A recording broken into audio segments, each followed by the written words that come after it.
Chair, we can get started.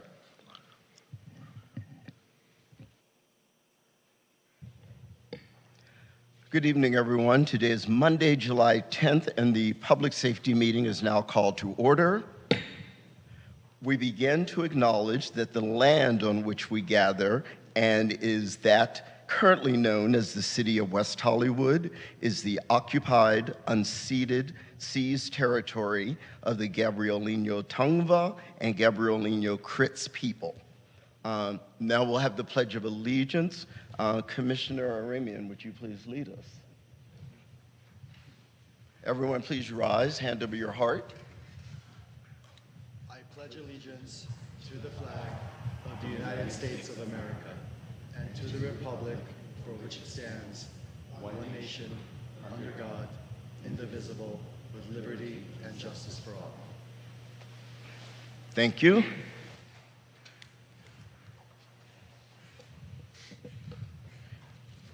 Commission Secretary, can I please get a roll call? Commissioner Blau? Aye. Commissioner Ramian? Aye. Commissioner Freiberg? Commissioner Harrison? Aye. Commissioner Nickel? Here. Commissioner Saltzman? Aye. Chair Hallman? Here. We have a quorum. Thank you. Approval of the agenda is our item 4. Are there any changes to tonight's agenda? Staff? Can I get a motion to approve the agenda, please? Move we approve the agenda. And a second? Second. Great.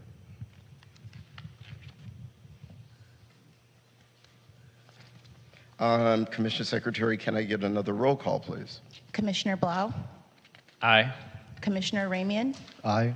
Commissioner Freiberg? Aye. Commissioner Harrison? Aye. Commissioner Nickel? Aye. Commissioner Saltzman? Aye. Chair Hallman? Aye. The agenda is approved. Thank you. Approval of the minutes. On the agenda is the approval of the minutes. Are there any changes to the minutes from our meeting dated June 12th, 2023? Commissioners? Can I get a motion to approve? Motion to approve? Second. Great. Commission Secretary, can I get another roll call, please? Commissioner Blau? Aye. Commissioner Ramian? Aye. Commissioner Freiberg? Aye. Commissioner Harrison? Aye. Commissioner Nickel? Aye. Commissioner Saltzman? Aye. Chair Hallman? Aye. The minutes are approved. Great, thank you. Item number 6 on our agenda are comments from the public. Commission Secretary, do we have any comments in chamber? I Yes. see one running down the aisle like it's the price of right. Yes, we have two here in chambers. Amanda Laughlin, if you want to approach the podium, you'll have 3 minutes to speak. Hey there, Amanda Laughlin, former public safety chair and commissioner. I am Supervisor Horvath's field deputy for the West Hollywood area now, and I just wanted to come by and say hi. If anybody needs anything from the county, let me know. And I wanted to come and check out and see what was happening with public safety in the city. That's it. Thanks. Thank you.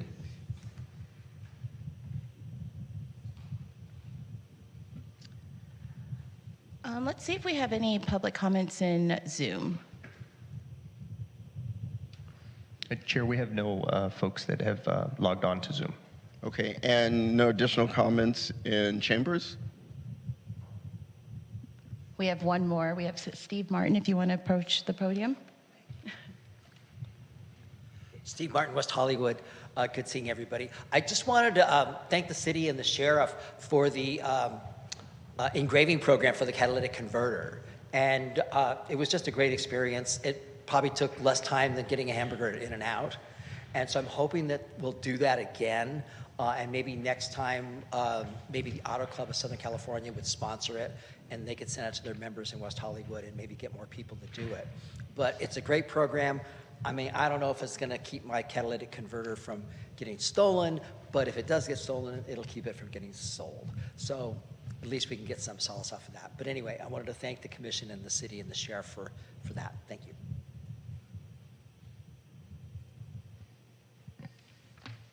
And Commissioner Secretary, did anyone sign on in Zoom? We don't look to have any other public comments at this time. Okay, great. Item 7, new business. Item 7A on the agenda is the election of the commission chair. City Clerk Marissa Crowder will facilitate the commission election. Great to see you. Thank you for joining us.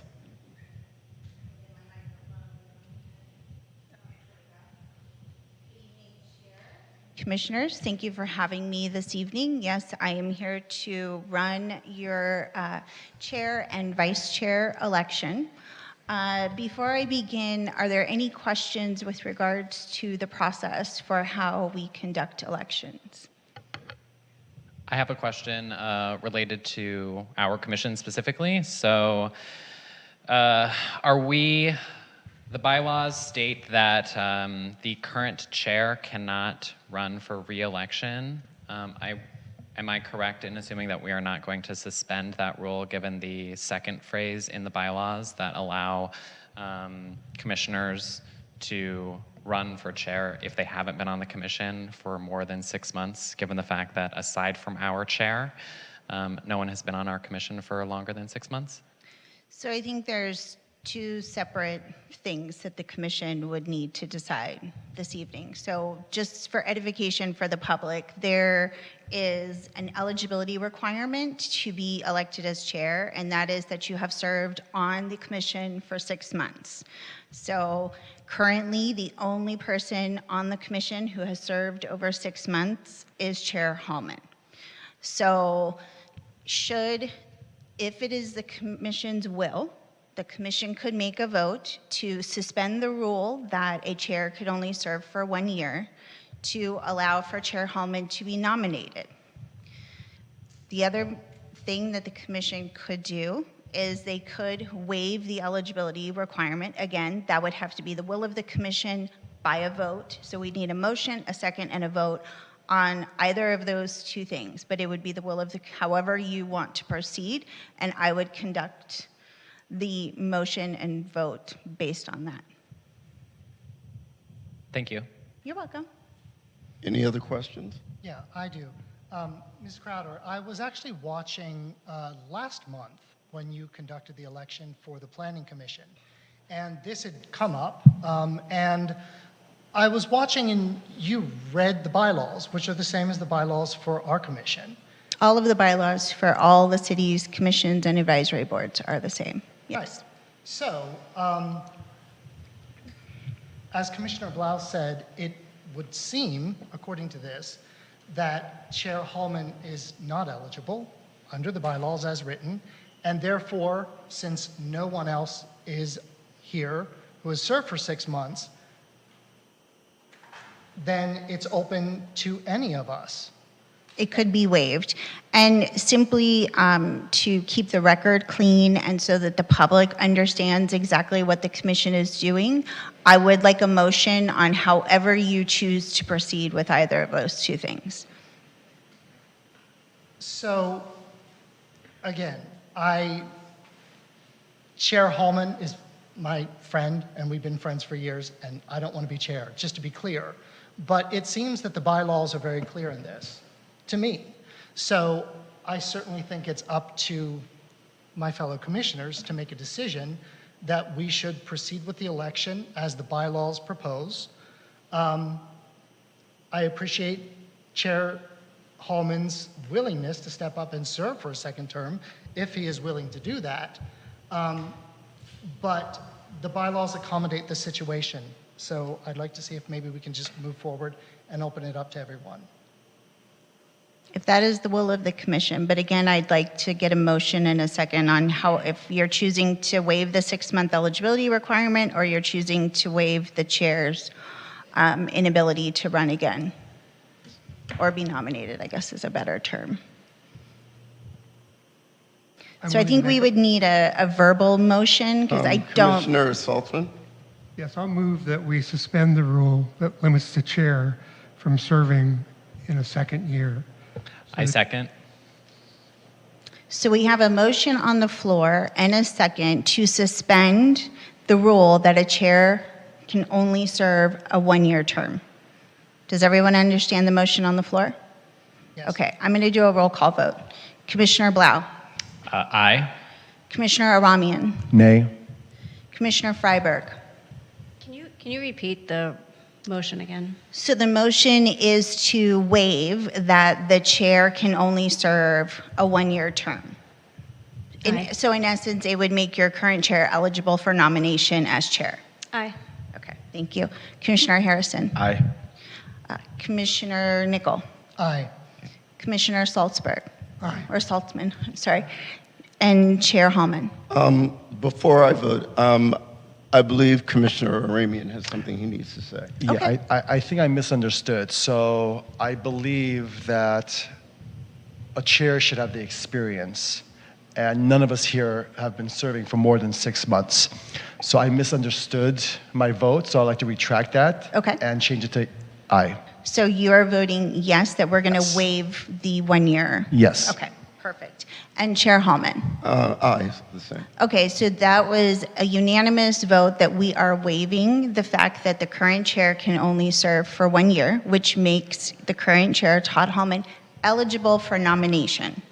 So now we're going to proceed with the nomination of your chair. So I would also like to make a motion that we waive the rule for 6-month eligibility of chair of the commission.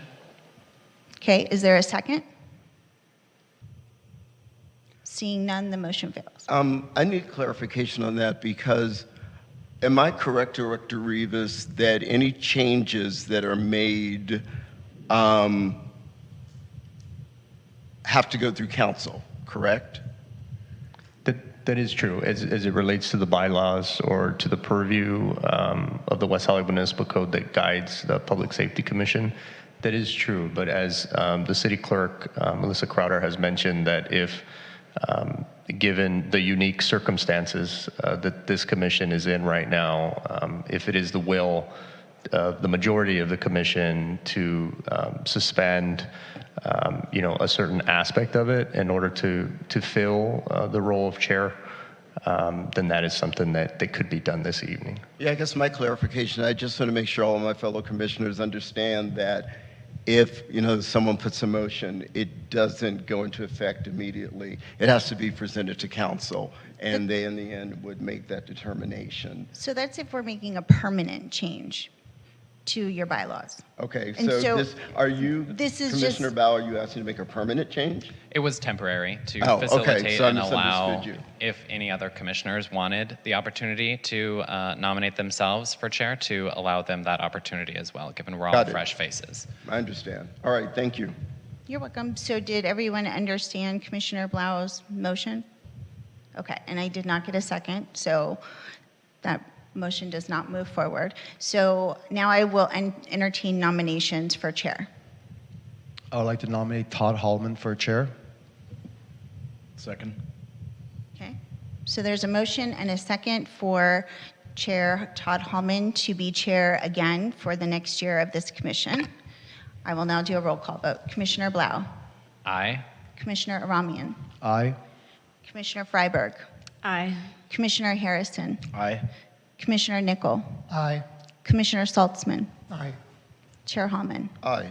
Okay, Chair Todd Hallman is your chair again for the next year of the Public Safety Commission. So now we'll move to election of vice chair. There are no requirements for vice chair. You don't have to have served for 6 months. The only other requirement was that the chair could not be vice chair, but we don't have to worry about that because he's chair again. So I will now entertain nominations for vice chair. I'd like to nominate Commissioner Saltzman. I would second that. Any others? Okay, so I will now do a voice vote. So the nomination on the floor is for Commissioner Robert Saltzman to be your next vice chair. Commissioner Blau, Aye. Commissioner Freiberg, Aye. Commissioner Aramian, I got it out of order. Aye. Commissioner Harrison, Aye. Commissioner Nickel, Aye. Commissioner Saltzman, Aye. Chair Hallman. Aye. So your new vice chair is Robert Saltzman. Thank you very much.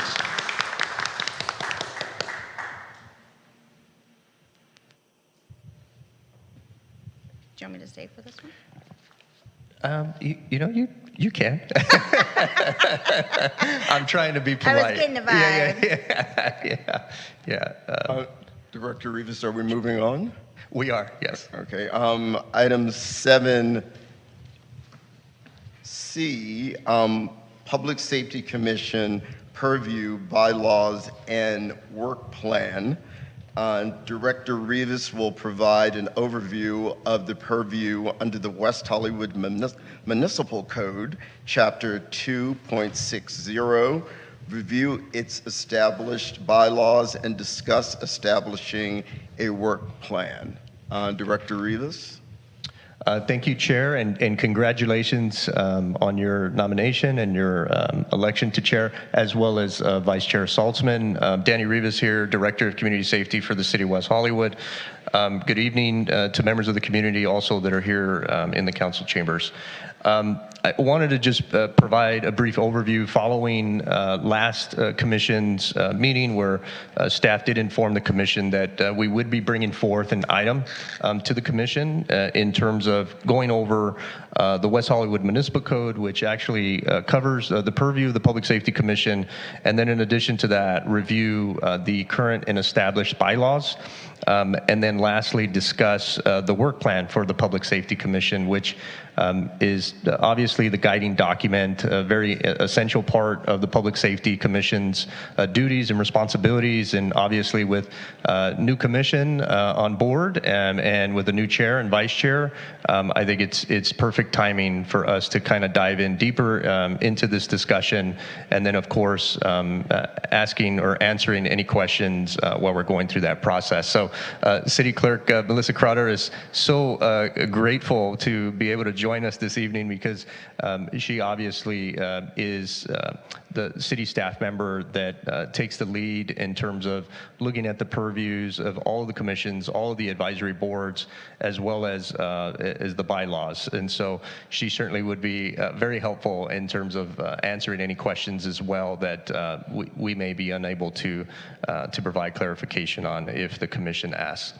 And so just to give a little bit of background, in February of this year, at the direction of the City Council, the City Clerk's Office did bring forth an item that made some changes to various commissions and advisory boards, one of those being the Public Safety Commission. And so attached to the staff report as attachment A and B, you will find what is currently established. And I will just like to mention on record as I was reviewing attachment B in terms of the bylaws, there seems to have been one section that was not included that actually spoke to the eligibility criteria that Melissa Crowder had just mentioned, our city clerk. And so I did want to point that out to the commission and to members of the public, and then we'll be sure to kind of update that subsection that speaks to the 6-month requirement, et cetera, that was excluded from the version that actually you all have that's attached to the staff report. So that was a staff oversight, so apologies in advance for that.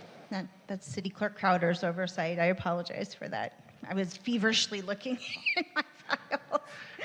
No worries, no worries. And so, essentially the areas under the municipal code that got brought forth to the City Council on the 21st of February of this year focused on term limits. And that essentially was applied throughout all of the commissions and advisory boards, and was a discussion that the City Council had. So that language, they added a new subsection that just reflected that the term limits would be pursuant to what has been adopted for all commissions.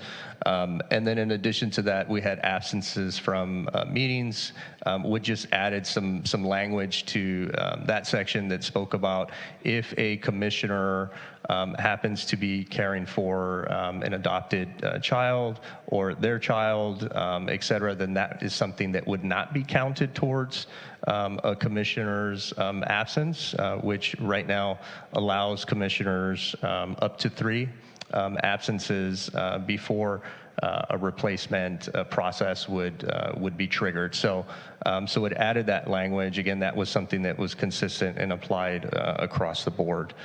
And then there were some slight changes to the duties of the Public Safety Commission as well.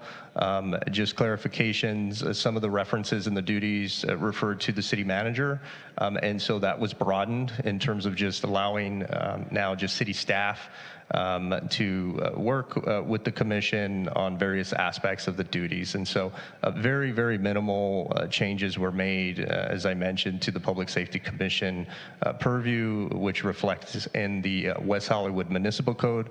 If any of the commissioners or members of the public, however, do try to access that information currently online, so if you go to chapter 2.60 of the West Hollywood Municipal Code, you will see the old version. Because the updated language is still in progress. There's a number of changes that are made constantly, as Melissa Crowder, our city clerk, is familiar with. And so once new ordinances and changes and things of that sort are made, then that information then gets forwarded on over to the online publisher that the city contracts with, and then there is a process in terms of them updating that information. But what you will see under those three sections that I mentioned is you'll see a reference to an ordinance number that was adopted, and so it gives you a hyperlink. If you were to click on that, it will take you to the adopted ordinance language, and then you would review that, and you would essentially see the changes that I'm communicating this evening. So I'm just going to pause in terms of just the purview and the West Hollywood Municipal Code right now to take any questions before I move on to the bylaws. Do any commissioners have any questions for Director Rivas? I do, actually. You mentioned that the absence from meeting section was revised, and I remember reading that revision when it went through City Council, but I'm looking at attachment B, and section 3.9 doesn't note the comments that you talked about caring absences due to caring for, I think, a dependent in general. Is that an oversight and an edit needs to be made? So when you look, like Danny shared, when you look at the municipal code, you'll see what's called a code alert, and it lets you know that there is a pending update. And so our municipal code is updated every quarter, and so the code alerts let you know. So currently, or prior to the change, you could miss 3 meetings within a 12-month period. And there was no such thing as an excused or unexcused absence. An absence was an absence was an absence. The city council gave direction. It was actually now Supervisor Horvath, along with the other council members, to allow for parental leave. And that would provide an additional 3 absences from a meeting to care for a child that you birthed, or an adopted child, or a foster child. And so you now get the additional just for those 3. Recently, there have been some questions around absences of commissioners and advisory board members, and so I just want to take a moment to kind of talk about that. So during the pandemic, we recognized that people were themselves getting COVID, or they were caring for family members that may be ill, and so we kind of stopped watching people's absences. And in fact, I think because we were teleconferencing, there weren't a lot of absences occurring. Now that we've come back to in-person, we will be tracking that more. That's why we take attendance at every meeting. It's uploaded to the same system that you use to apply. And then, my office periodically looks at attendance, and we take items to the city council. Our attendance policy, similar to our code of conduct, is not meant to be punitive. It's not meant to say, oh, you've missed your 3 meetings, I'm sorry, you can no longer serve as an appointed official. Sometimes you're involved. We have an appointed official right now who had a very bad traffic accident. And, I don't want to be the one to go to that person and say, I'm really sorry you had a traffic accident, but we need to replace you on your respective board or commission. What I do ask is that you let Jessica and Danny know if you're not going to be able to make a meeting, because what we don't want to do is get to the meeting and have the public here and have people here to present, and then we don't have a quorum. That's not a good look for anyone, and it's not respectful of one another's time. We all know we're going to have a vacation every once in a while. Sometimes you can't plan those vacation around commissioner board meetings. And we recognize that. Sometimes you get sick, or your partner gets sick, or your parent gets sick, and you have to be at home. And we as a city are caring, and we understand that those things happen. So please just, if you're a direct appointee, keep in contact with your council members so they understand what's going on if it's a long-term thing. And please always keep Danny and Jessica, if you want to loop me in, that's fine too, but you don't have to. And if you're at large, if you could let me know, that's helpful so that we can kind of understand what's happening. For the most part, thank you very much. You all show up, you take your role seriously, and I appreciate that.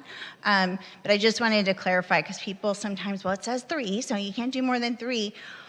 It does, your colleagues, occasionally, it does start to get challenging when you have meaty items that your commission is dealing with, and sometimes not having one of you here is the difference of something passing or not passing.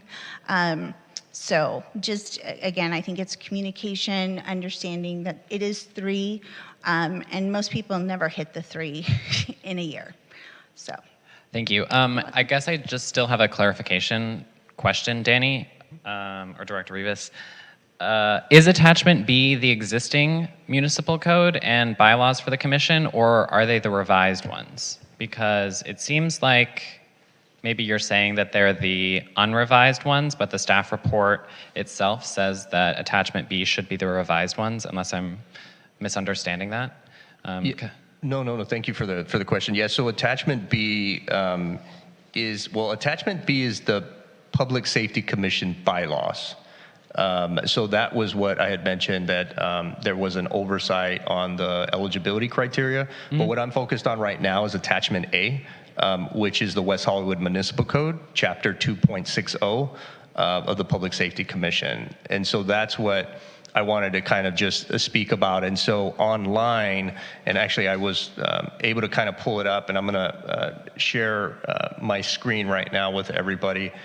So that you'll see that as well, commissioners. And so I just Google search West Hollywood Municipal Code. It'll come up at the top of your screen. And so when you go there, I will go to administration and personnel, then come to commissions and boards. I'm going to scroll on down to Public Safety Commission. And you see all these little like hazard exclamation marks. So those are the areas there that I'm mentioning that currently haven't yet been updated. So if we go to absence from meetings, this is what's on here. This is the older version. Here is an ordinance number that actually speaks to the changes that were made. And so attachment A actually has the updated language in there. So it's not what you're seeing online right now. And that's what I wanted to just kind of point out and clarify, because there's been a sentence that's been added after the last sentence that you're seeing there, and the sentence reads, notwithstanding the foregoing, up to 3 additional absences in a 12-month period will be permitted for the purpose of bonding with a new baby, adopted child, or foster child, and will not be counted against the allowable number of excused absences. So that should be reflected in attachment A. So attachment A to the staff report is up to date, if that was your question, Commissioner Bob. No, but that does make sense to me. It sounds like then attachment B is the yet to be updated bylaws. Right, and I think, so what you're saying is attachment B doesn't have that language, that sentence that I just communicated right now, right? Correct, which is listed in attachment A. Got it. So we'll make sure to update that section as well. So that would be an oversight. Okay. That wasn't added. So thank you for that. We'll make sure to add that in the bylaws as well. Yep. Thank you. Sure. Commissioners, any other questions? Director Rivas, are we Okay, good? great. No questions on the Public Safety Commission chapter that guides, but hopefully this was helpful in terms of just kind of reviewing and seeing online how to access this information. And again, if any members of the public or even the commission have questions, don't hesitate to reach out. And so the next part of it is the bylaws, and I'm a little worried now about going through the bylaws with the two sections, but overall, the very minimal changes that were made to the bylaws were related to the start time of the Public Safety Commission. It's something that actually the previous established Public Safety Commission had discussed. And so the meeting location as well was over at Plummer Park. Obviously that has changed to the City Council chamber, so that location was updated in the bylaws, as well as the start time. So when Public Safety Commission meetings were occurring at Plummer Park, they started at 6:30, and then during COVID, obviously there was virtual meetings that were being held. The start time got pushed a little earlier to 6 p.m., and then it was the will of the commission to actually make that recommendation to maintain the 6 p.m. And so those two areas were updated in terms of the bylaws. And then, of course, we spoke about the term limits. We spoke about the absences from meetings, and so those were other areas as well in the bylaws that were updated. So I will pause no differently than I did on the last item if there's any questions that the commission has. And again, we'll make sure to circulate and update the current and correct and accurate version to the staff report. Thank you. Any questions, commissioners?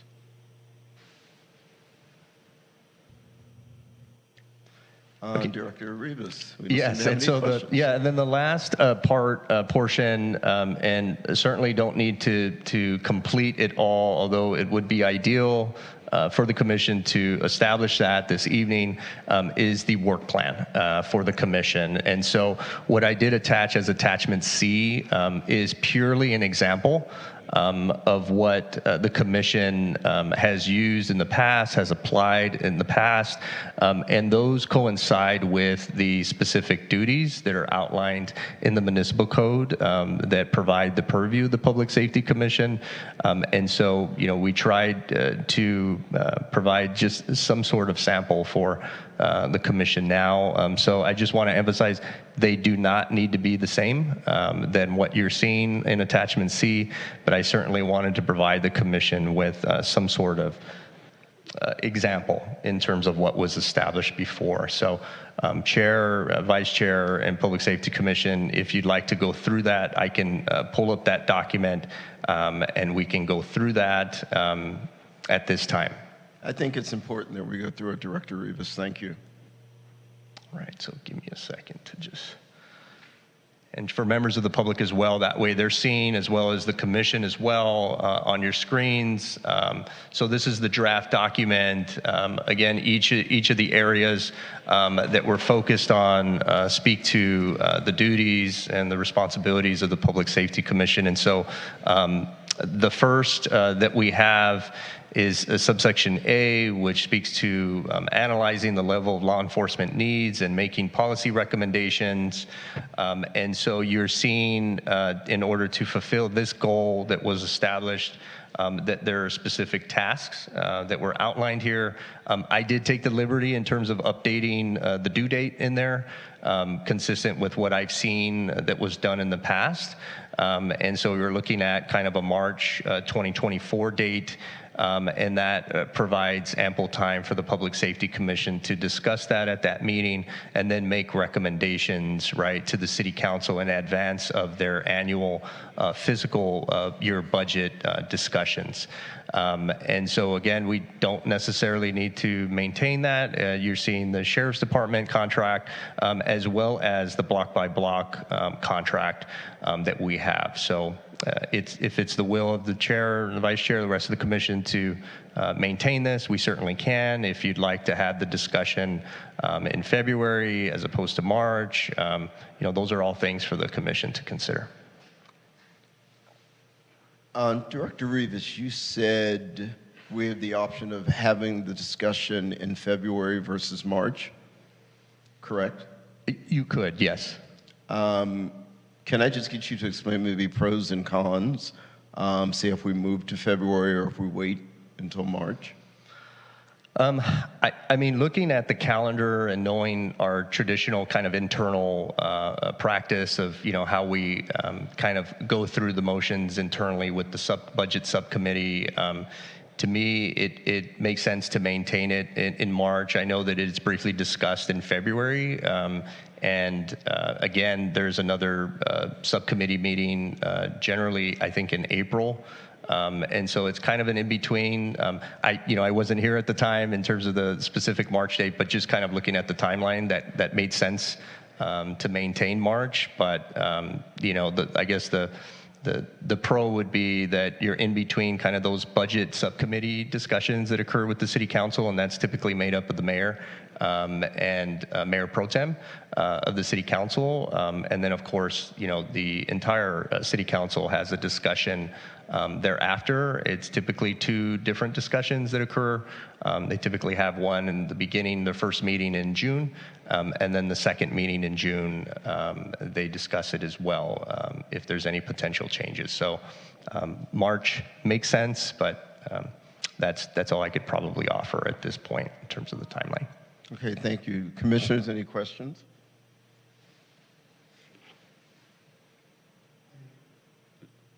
Vice Chair?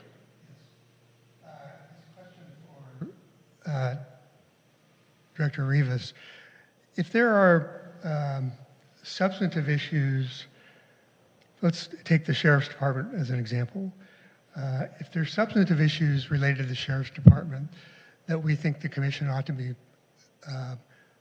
paying attention to, is now the time that we would suggest that those be added to this work plan, or does that happen as we start to work on the work plan? How would that work? Yeah, great question. Generally speaking, it means establishing the work plan now allows city staff the opportunity, right, to really forecast what they're going to be working on behalf of the commission. I won't say that you can't add things afterwards to the work plan, but just be conscious and aware that there is an existing work plan. We'd be focused on that. If there was things that were added or things that came up, as you mentioned, Vice Chair, then we can certainly add those to a Public Safety Commission agenda and have that item agendized for discussion. So you wouldn't necessarily, have to add it at this point, because obviously there's some things that we just can't anticipate. But there may be an important discussion that comes up that the commission truly feels is important to agendize, put on the calendar, and have an opportunity for members of the public. So I hope that answered the question, or at least provided some guidance. Yes, it does. A follow-up question. I'm wondering what you think about the idea of adding a third task here in goal number 1 that would relate directly to the language from the code, include reimagining public safety through alternate community-based systems. I understand that block by block is one of those. I'm curious if you think, to respond to that language, whether it would make sense to have a third task that specifically calls on us to look at alternatives to the sheriff and block by block, if such things exist. Absolutely. It certainly could be added as a third task to speak to that, to your point. And then that, can certainly be agendized between now and the end of next fiscal year. We could add that to the agenda, set kind of a tentative date now, and then, meet that in terms of bringing that forth. So absolutely. Thank you. And I guess I look to my fellow commissioners as well as Director Rivas. It seems to me that there are a number of substantive issues, particularly with respect to the Sheriff's Department, that I would guess we want to take a closer look at. Examples that come to mind would be, obviously, because we're going to look at the contract, we talk about staffing and deployment, crime trends, but in response times, I would think. In addition, I think we might want to find out more information about the use of body-worn cameras, uses of force and follow-up to uses of force, vehicle pursuits, if such vehicle pursuits are happening, the approach to traffic enforcement. There's a trend nationally with respect to traffic enforcement that we might want to talk about. The availability of equipment and unmet equipment needs that the department might have. And we do have another task and goal that relates to complaints. And that's, so I raised that, but we have another goal about that. So I guess my question is, if there's a shared interest among my fellow commissioners in any of those issues, whether it would make sense to include those, to give the staff guidance at this point that we want to talk about those, or whether we wait and bring those up as we go forward. Commissioners, any additional comments? I guess I would say that I definitely agree with some of the items that you brought up as points that we should look at. You know, full equipment, the use of body cameras, all of those sorts of things, the rates and effectiveness of you know, traffic incidents and traffic ticketing. I guess I would say to help us have the best context in how much room we, even as a city, and obviously we're just making policy recommendations to the city council who then does stuff. I think it might benefit us if prior to this item, we see if we can get someone from contract cities here to help us understand what the limits are with the generalized contract for contract cities of the sheriff's department. Because from my understanding, there's only certain things that we can change and allow within the sheriff's contract. For instance, there's not like KPIs, I guess for lack of a better word, performance indicators within the contract currently. And from my understanding, that isn't something that we have, that has been applied anywhere across any of the cities that contract with the sheriff's department. So all of that context is to say, I think I would make a motion if that's what's necessary, that we agendize prior to the discussion on the sheriff's department service level agreement, sometime within there, a time when it works to have someone from contract cities organization help come and educate us and the public on what we are and are not able to negotiate and adjust with our contract with the sheriff's department. Director Rivas? Yeah, and Commissioner Blau actually brings up a great point in that you have actually the sheriff's contract, which is applied consistently across all of the other contract cities in Los Angeles County, right? The contract for services that is negotiated through the California Contract Cities Association. In collaboration with the cities. Every city has generally an elected official that sits as a part of that discussion, and so that occurs every 5 years. We're actually going to be going through that process this fiscal year because the 5-year agreement with the Los Angeles County Sheriff's Department for all contract cities, including West Hollywood, expires next year on June 30th of 2024. So obviously in advance of that, there's discussions that occur, et cetera, and that is led and spearheaded by the California Contract Cities Association. Separate to that, you have what's listed here, which is the 575 service level form, which then provides each of those contract cities the ability to essentially look at a menu of services and then essentially establish, right, what services best fit the need of their individual communities. And so that's where you get into, like us, for example, having our special teams, our entertainment policing team, our community-oriented problem-solving teams, et cetera. Not all cities have those special teams, but some do, right? So, so there's two different aspects of that, and I think what Commissioner Blau was mentioning is maybe having somebody from contract bureau within the Los Angeles County Sheriff's Department, and maybe speak to that. But we can certainly see if potentially California Contract Cities Association would have somebody that would be able to come on behalf. But I know contract bureau within the Sheriff's Department would be able to explain that as well. Yeah, great, thank you. And I think either one of those resources, just in general, to help me as well understand the full limit of what we can do and negotiate, so that we've all everyone in this room and on Zoom in the community broadly, have a better context for what we can adjust and what we really can't.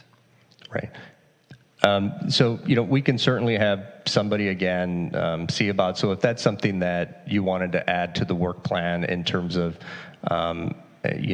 having staff looking into scheduling to have a representative come to future commission meeting, then that's something to me that would be absolutely feasible to apply to the work plan. Okay. Also, fellow commissioners, obviously, different concerns and ideas are going to come up as we go along, but our work plan is integral to what we do here. So if we can work on this tonight and, get it structured in a way, I think we all have different concerns that we would like to see addressed here in the city. I think that would be optimal. Any other comments, commissioners? Yes. So I just want clarification. So our work plan is pretty much our to-do list that we plan on achieving as a commission. So we can add on it. Does it have to be voted on, or does commissioners just add to it, or is it something that it has to be voted on, it has to be a motion, it has to be second and approved? How does that work? Yeah, so you definitely want to have consensus with the majority of the commission in terms of establishing and adding something to the work plan, because the last thing you want is for there to be individual ideas, and although they are important and we don't want to discount that, if that's not something that the majority of the commission is willing to support, then essentially you'd be having staff members, right, that would be working on that item. So we certainly want to make sure that you do have the support of the majority of the commission as we're establishing it. Thank you. Sure. So then I guess the question that still stands is, at what point do we make those motions to adjust and potentially add items to the work plan? Is that now, or in our actions, our items from commissioners at the end? We're in work plan now. Do we need a motion made, or can we just have a consensus? I am comfortable with there just being a consensus, and the city clerk is nodding her head, so she's in agreement. So I'm on the right path. But yeah, I think it's important. We don't need to have a motion as long as there's consensus. But again, just be mindful as the year progresses. There are going to be things that come up, and we understand those are going to be important items. Not everything needs to be added to the work plan. It could be as simple as making a motion during items from commissioners, and if you have the support of the commission at that point to, let's say, add that item to a future agenda, then we can have that discussion, right? And so it doesn't necessarily need to be added today or this evening, so just keep that in mind. I think what we're trying to take away is honing in on maybe some of the more important, and not that any of the other ones won't be important, but just in kind of the history and the tradition of the commission in terms of areas that they looked at as a part of their responsibilities. But also keeping in mind that it can certainly change. Just because we have it in here doesn't mean that we need to continue down that path. So, Director Rivas, I think Commissioner Blau's points are important, and I would like to see us address that and at least start with adding this to the work plan if there's a consensus amongst my fellow commissioners. So what I'm hearing right from the commission in terms of what the chair and Commissioner Blau mentioned is adding like a third task here that essentially would be staff looking to try to schedule something with the contract bureau at the Sheriff's Department to provide insight into the contract before review of course, the first task here. Does that make sense? Is everyone in agreement? Director Rivas, I think we're a go. I think we're good as well. So moving on to the second goal that was established is, and that speaks to evaluating and recommending mechanisms to involve the fire department in community service-related activities. So we do have currently on there is reviewed the CERT program, which I know maybe at least one or two of you have gone through before in the past, maybe more, and make recommendations for new fire and safety training opportunities. So that was something, again, that was reflected in the past. Just so the commission knows, we do have a CERT program that we reinstated following COVID restrictions being lifted. And so we just actually wrapped up our second CERT, or I'm sorry, third. I believe it was the third since last year. Is it second? Okay, I stand corrected. So it's the second one earlier this year. I believe it was in April. So we just completed that. I think our chair went through that series, but we can certainly maintain that, or if you wanted to add something, different language, this would be the right time. What is, oh, yeah, sorry. What is currently the frequency at which we offer the CERT training? So currently, we offer it once a year, and we coordinate with the Los Angeles County Fire Department. That is the agency that spearheads this, and so it also is a scheduling discussion that we have with them, because they offer CERT at a variety of different locations throughout LA County. But right now, currently, it's once a year. We were thinking of trying to do twice a year, but given the turnout that we've had the last two, it makes sense in terms of just continuing to maintain the once a year and giving folks an opportunity, because there is a commitment. I believe it's about 6 weeks, Chair. If 3, correct, Commissioner? It's 3. Yeah, 3 Saturdays, 6-hour days. Okay. There you go. 3-hour, 6-hour days. So I know our battalion chief is here as well, as a part of his update, and he could probably speak a little more in terms of that. But there is a commitment. So sometimes you see folks, because of reasons, just not signing up. It doesn't just, although it's held here in West Hollywood, it's not only for West Hollywood residents. So any member that wants to sign up, they could be at a nearby city, can also attend the trainings as well. And we try to do everything we can to help Los Angeles County Fire Department in terms of marketing and getting the word out. We send that out to our neighborhood watch groups. We do a press release. We have it on the city's calendar and website, et cetera. And I know Los Angeles County Fire Department does the same. Quick question, sorry. Yeah, go ahead. Is there any way, because I feel like certification is very important. I'm new on the commission, just like many of my colleagues are. Is there any way we can get a CERT certification for the commissioners who are my colleagues here who want to take that, so we could be on par? We don't have to wait till next year? You certainly could, but you wouldn't be able to take it here in West Hollywood. You would have to attend and register in taking it in another community in LA County that LA County Fire Department is offering at. So we can certainly send the calendar over to the commission. Jessica can send that over, and it'll kind of give you the list of the specific dates and where they're going to be held. That would be great, thank you. Sure. Yeah, I believe in April, we had someone that came in from Calabasas. Correct, Commissioner Nichols? We who did, took yeah. the training with us. Yeah, there were people from a number of cities around. So if everyone's kind of good in terms of maintaining, this, if there's something that comes up that you think about afterwards, we can certainly add to that. Or if you guys want to make changes at this point, the will of the commission, we can do that now. Commissioners, are we good? Yes. I actually had a point on the last item. So Vice Chair Saltzman, Vice Chair Saltzman brought up a list of items related to the Sheriff's Department that he thought we ought to analyze. I want to make sure that as part of, at the very least, the task on reviewing the service level agreement, that we're capturing and noting those as part of that task, the analysis of all the different items that Vice Chair Saltzman had brought up. I'm sure he could maybe help me out with the list again.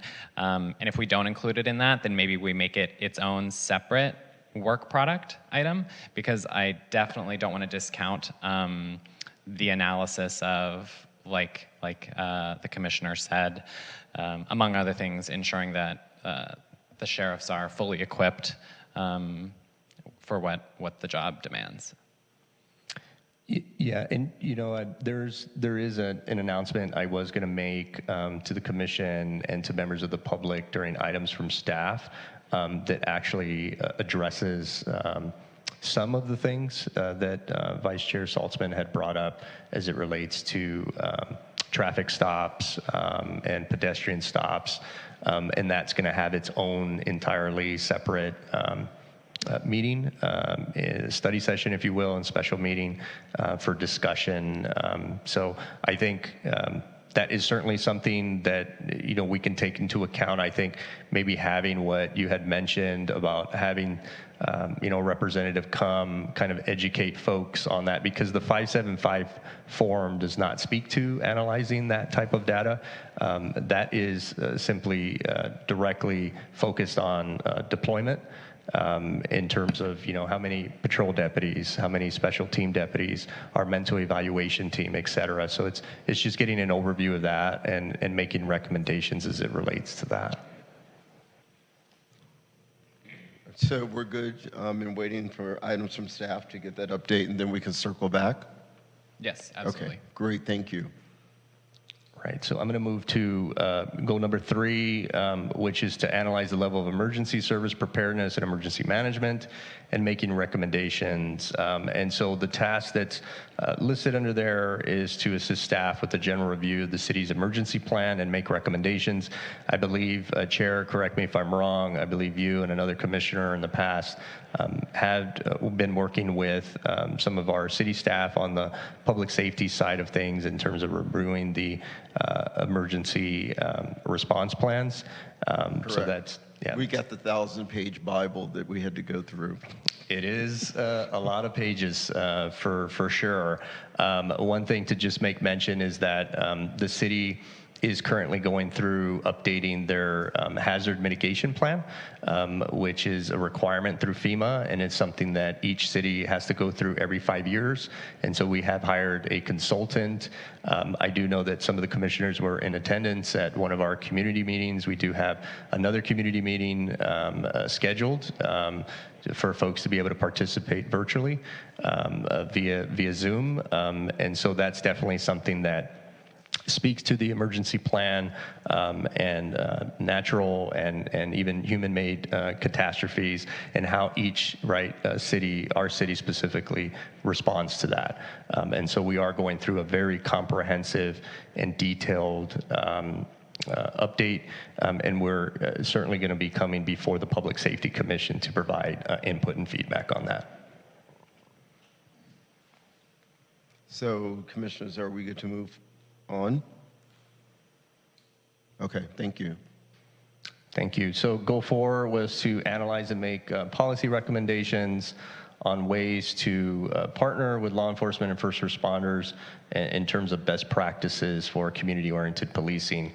The task that's reflected here is actually going to be the focus of one of the updates that I'm going to be providing to the commission and members of the community during items from staff that speaks about the Center for Policing Equity. This has been an ongoing project that the city has partnered with, and so giving feedback on the final report is certainly something that is going to be forthcoming to the commission very soon, and I'll be able to provide an update. That way I'm not getting too ahead of myself during items from staff, but I definitely think that the commission should maintain this task on the work plan. and adding any additional, if you'd like, at this time too. Commissioners.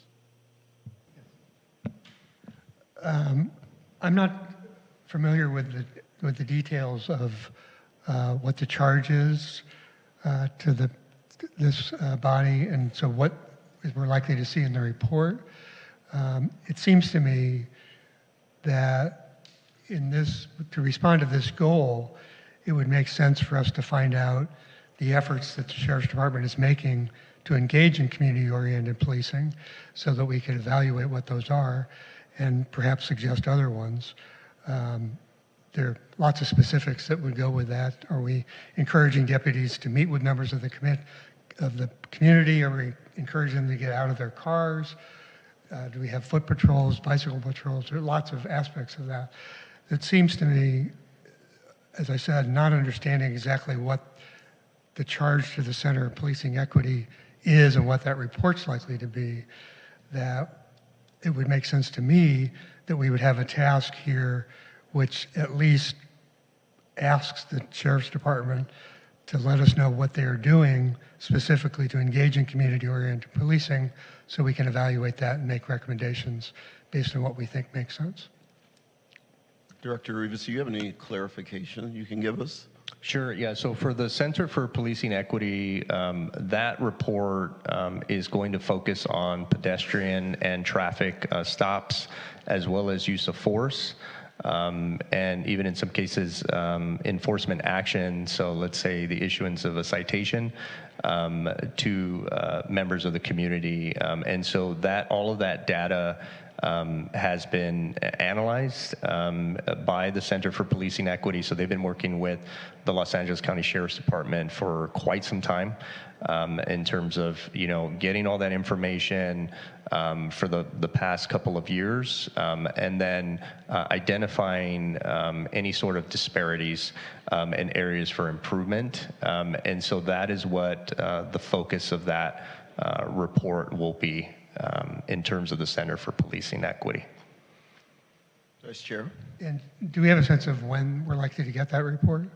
Yes, so that would be part of the items from staff. But if it's the will of the commission, I'm trying to hold back, but I will tell you that will be scheduled for next month. So next month, we will be having that report that will be provided, the final report to the commission. Thank you. Any other questions on this? Yes. Keeping in line with my latency, on the point on the hazard mitigation plan, I just wanted to let everyone know that the virtual community feedback session for that, I was just looking it up, is actually this Thursday at 6 p.m. on Zoom. I hope we can maybe send that out to, I don't know what the best forum is to share that information. There's a Zoom link to be involved with that. But again, that's this Thursday, July 13th at 6 p.m. for the community feedback virtual community feedback on the hazard mitigation plan. That's all. Thank you. Thank you. And Vice Chair Saltzman, if the will of the commission, we can certainly add a task here in terms of just asking our sheriff partners, Lieutenant Lapkin and Sergeant Duran, to put together a presentation to speak to some of the things that you mentioned in terms of having an understanding of what they're doing, right, from a community policing perspective, and have them present that information. We can certainly add that as a task and add it to the agenda. That would make sense to me, I guess. We see whether there's a consensus. I agree. Commissioners, are we all in agreement? Yes. I would agree. I think it sounds like we're going to get a lot of this information and certainly more detailed information in this report than maybe what we're seeing in our monthly meetings currently. So I'm looking forward to seeing it, and I think that'll definitely spur some additional questions. All right. Thank you, Director Rivas. Yes. Okay. Sounds like there's consensus on that. So we'll make sure to add that to this task area too. Goal 5 is serve in conjunction with city staff as the city's mechanism to maintain communications within the community. And so one of the items that's listed here, and I actually seen this ongoing in a couple of the work plans, is just educating constituents on the commission's calendar, how to speak during public comment, and then connecting with constituents when there are issues that are brought to commissioners' attention, forwarding those on over to the Community Safety Department, myself, or obviously connecting as well with our service area lieutenant and service area sergeant, which is Lieutenant Fanny Lapkin and Sergeant Jason Duran. So that is something that I've seen that's been done consistently. Again, doesn't necessarily mean you have to keep in line with what's been proposed in the past, but I would recommend maintaining that if it's the will of the commission. I agree, commissioners. Are we all in consensus? Yes. Yes. Can I just add one thing? Certainly. Because if you just read it, it says monitoring trends in complaints received by the city. Is that where we can add vice chair's complaints to the sheriff's department and block by block as well that they receive? Because I think you had brought it up the last meeting that you wanted to hear complaints from the sheriff's department. I don't know if they're going to do that tonight, but I guess we'll see. But you had mentioned it again tonight, and I think it's really important for us to know what the residents are saying. Yes, I think it would probably make sense to me to have a second task here under Goal 5, which speaks specifically to complaints. I appreciate that we don't have a role in evaluating individual complaints, and I don't have any interest in getting involved in individual complaints other than to refer them appropriately. But I think that it would be helpful to us in our general role to have information about the complaint process so that we can evaluate the clarity of it for members of the community, and to get aggregate data about the complaints, both from the sheriff and from block by block. That includes a description of the nature of the complaint, how it was responded to, what the result was, if there was a result in training of the deputy, if that was appropriate, potentially discipline, if that's appropriate, change in policy, or recommendation about changes in policy, if that's appropriate, and help us then understand the incidence of the complaints, how big a problem it is, and the nature of those complaints. Do they focus on how deputies interact with members of the community? Is it uses of force? Is it traffic stops? Is it biased policing? Is it none of those things or all of those things? So my recommendation would be we would add a task that both block by block and the sheriff's department report to us on complaints and provide the aggregate information I've described. So if I could just add, so in terms of getting detailed information on complaints, that more than likely is not going to be something that the agencies would be able to provide, but it's certainly something that we can speak to their contracted partners on, because it is personnel related. You're going to be extremely limited in terms of that, in terms of findings, what the outcome is. But to the extent possible, in terms of sharing what information we can, we certainly will have that discussion. But I think it is important for members of the public and for the commission to have an opportunity to be educated in terms of how folks can file reports and complaints. And I think not just focusing so much on the complaints, but as you're seeing listed in the tasks, it's also commendations.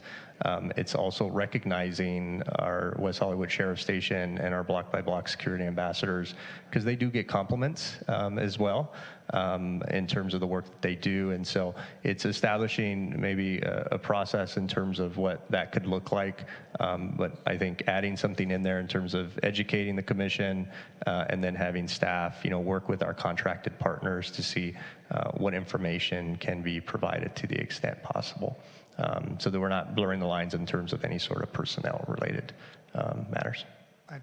I appreciate that, and I agree, but I know just from in preparing for tonight, looking online, the Inspector General for the county has information about the aggregate of these complaints, and that's what I'm talking about. I'm not talking about any individual and personnel records, but I think it's important for us to know in general what the nature of the complaints are and what the response to those complaints, what the responses to those complaints are. And that's what I'm talking about. It clearly is available because it's in the reports of the Inspector General. Yeah. Thank you.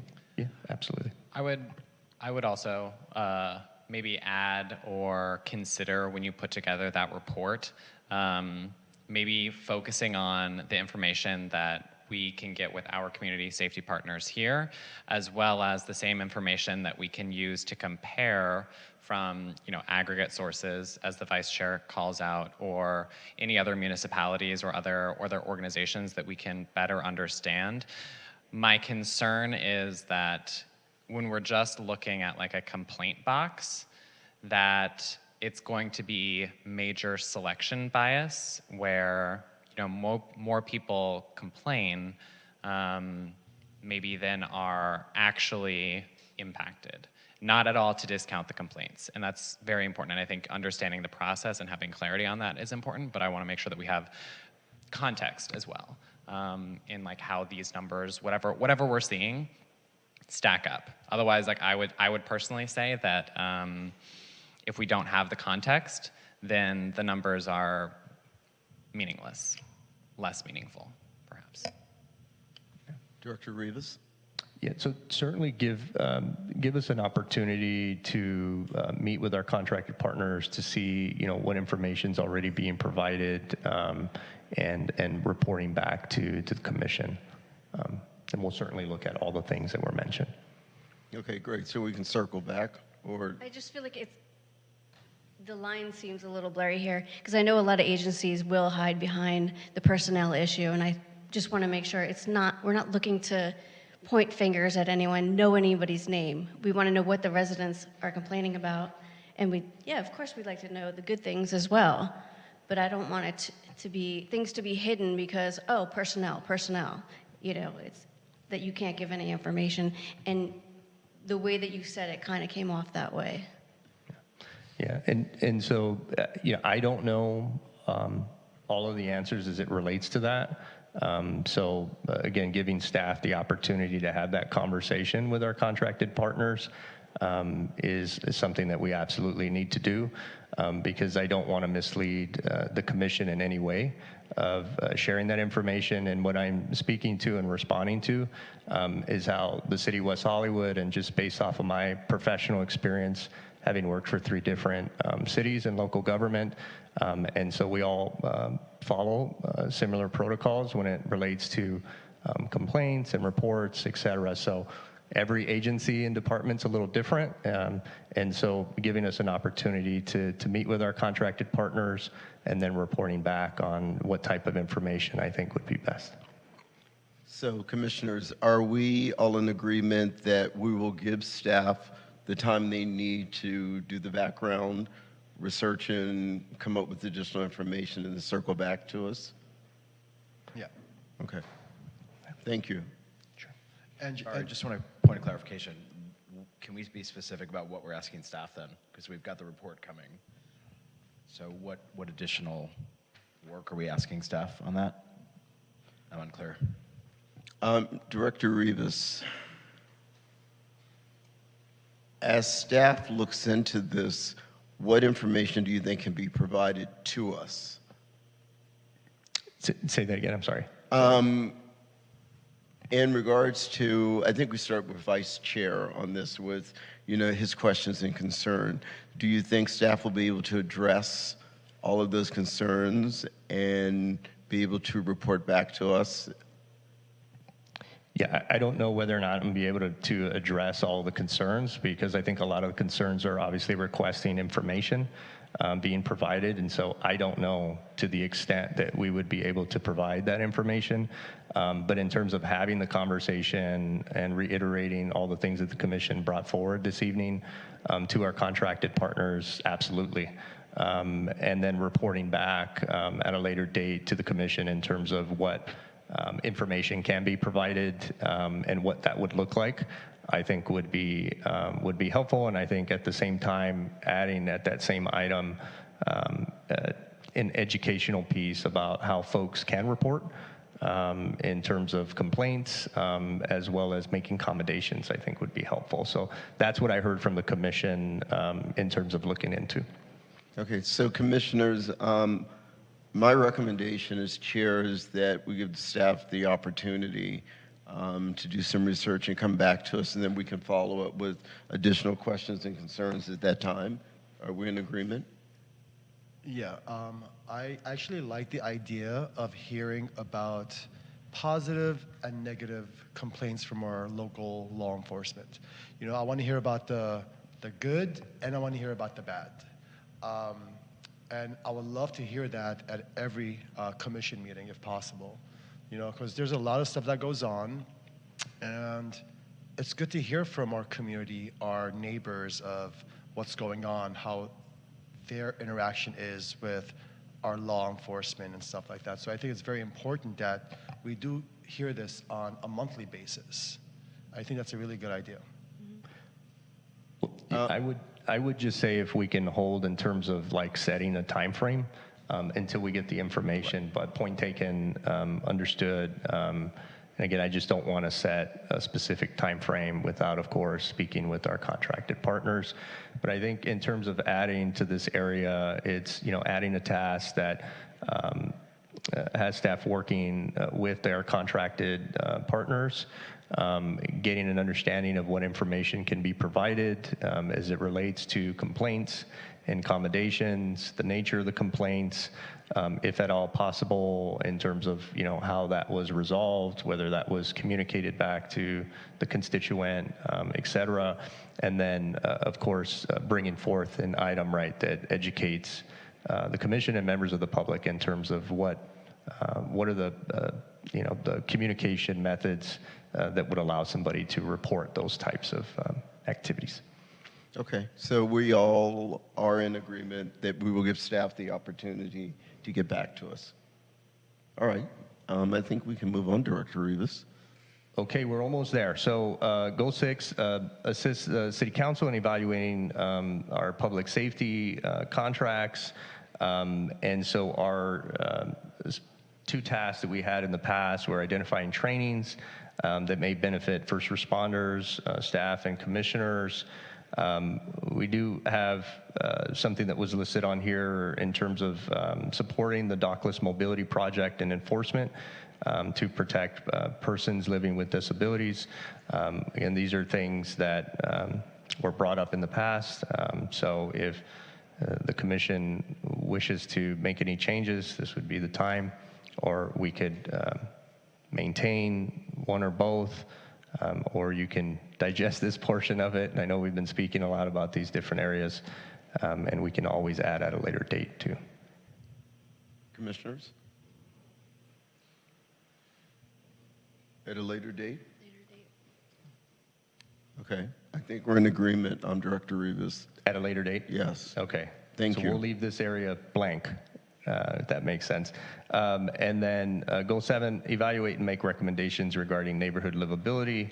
And so it speaks to Neighborhood Watch program, making recommendations as it relates to that, and then educating the community in terms of taking advantage of the city's official app, which is an online or downloadable application that you can use on your smartphone, on your personal computer, that allows folks the ability to report a variety of different service requests. It could be a pothole, it could be you know, a tree, graffiti, it could be other issues that are related to code enforcement, it could be law enforcement related as well, it could be social services driven, whatever it is. And so it's just getting the word out to folks to be able to take advantage of that application.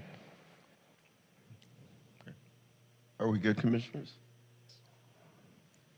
Okay, I think, oh, yes, Commissioner Feinberg. I think the neighborhood watch groups is really important, and I'd like to know a lot more about them. And I don't even know how many there are at this point. It sounds like they're still putting them together, or more have to be put together. But I think it's really important to put this towards sooner than later. Okay, Director Rivas? Yeah, absolutely.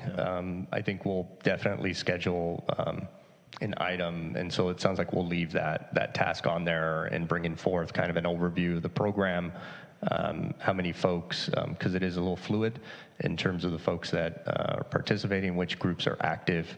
Some are more active than others, et cetera. But National Night Out is just around the corner. It's going to be another update that we provide during items from staff, but absolutely keeping that on there. Do you think you'd be able to get some of them to come speak in front of the commission?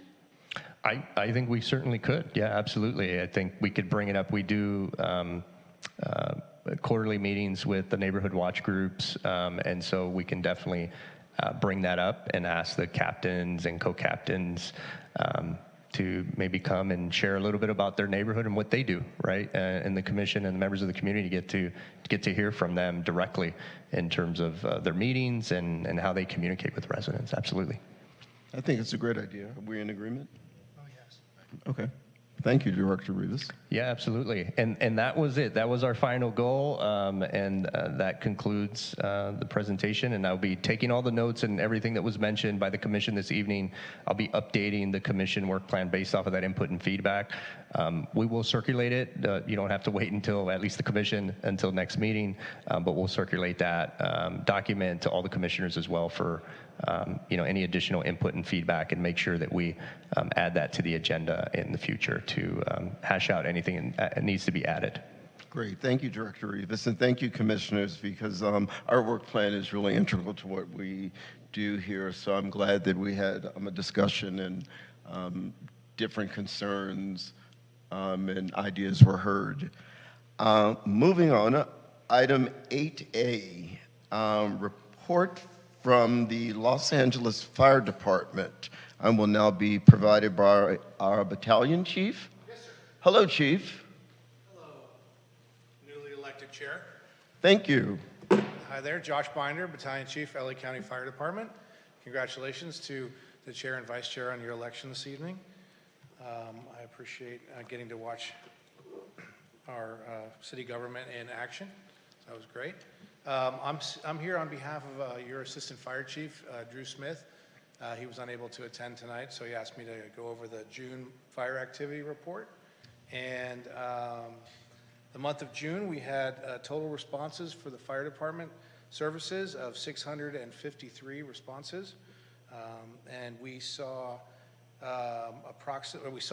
450 patients in those 911 calls for service.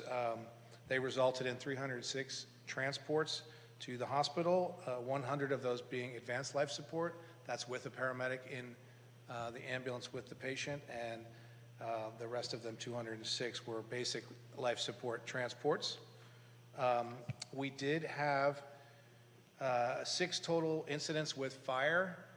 There were 4 rubbish fires. There was 1 grass fire, a small 10 by 10 spot on Fairfax in a dirt grass area.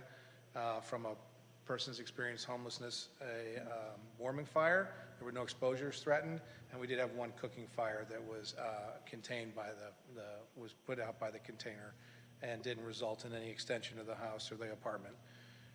We had additionally 3 hazardous conditions that were like arcing outlets or electrical issues that did not result in fire, but still we call them hazardous conditions. And that for the month of June is pretty much it. We did recently, it's part of July, but have a commercial building response and a fire at 8715 Beverly. That was pretty much an outdoor fire in the patio area of a restaurant on Beverly. It extended a little bit and into the building, and actually there was some smoke that got into the structure and the restaurant, but we were able to knock that fire down pretty quickly. And we did that in conjunction with our partners from Beverly Hills and LA City Fire Department. So that's pretty much our fire report. I did want to address the conversation of CERT that came up. And like Director Rivas said, the annual schedule is pretty good. And as we're coming out of the pandemic era, getting people back on board and coming to public trainings and participating in group events, we're still coming out of that inertia that we had during that period. But specifically to your needs as commissioners, if you want to work with our community service liaison, Megan Courier, who some of you may already know, and if not, Danny certainly knows her.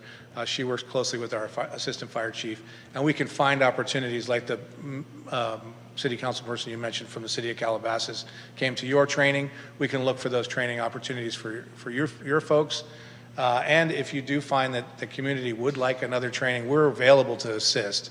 With enough planning, we can get our trainers there, and you guys have provided a facility for us to do that. If you, in conjunction with other cities, want to work to host another one before your next annual one, we could work towards that too. That's certainly something. The community involvement in those emergency response teams is fantastic, and we encourage it and want to support it. So anything we can do, that's a follow-up, easy follow-up, and I can certainly ask Megan to work with Danny to help you find the right fit for that.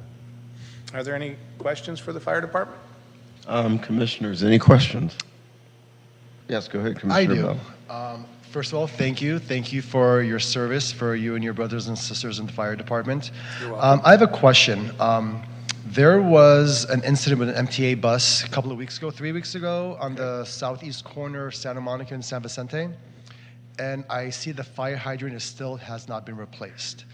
Is that something that LA County Fire has to do, or is that something that the city of West Hollywood has to do? Because, 3 weeks without a fire hydrant, God forbid something happens.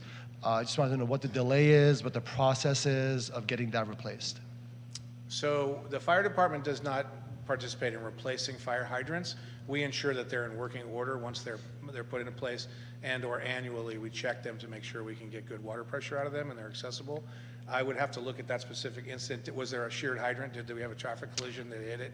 It was an MTA bus who was turning right, I believe, from San Vicente onto Santa Monica Boulevard, and he took a short turn, and he hit the fire hydrant. There was a big old geyser up in the air, and it was a lovely waterfall. Yeah. But that's been 3 weeks already.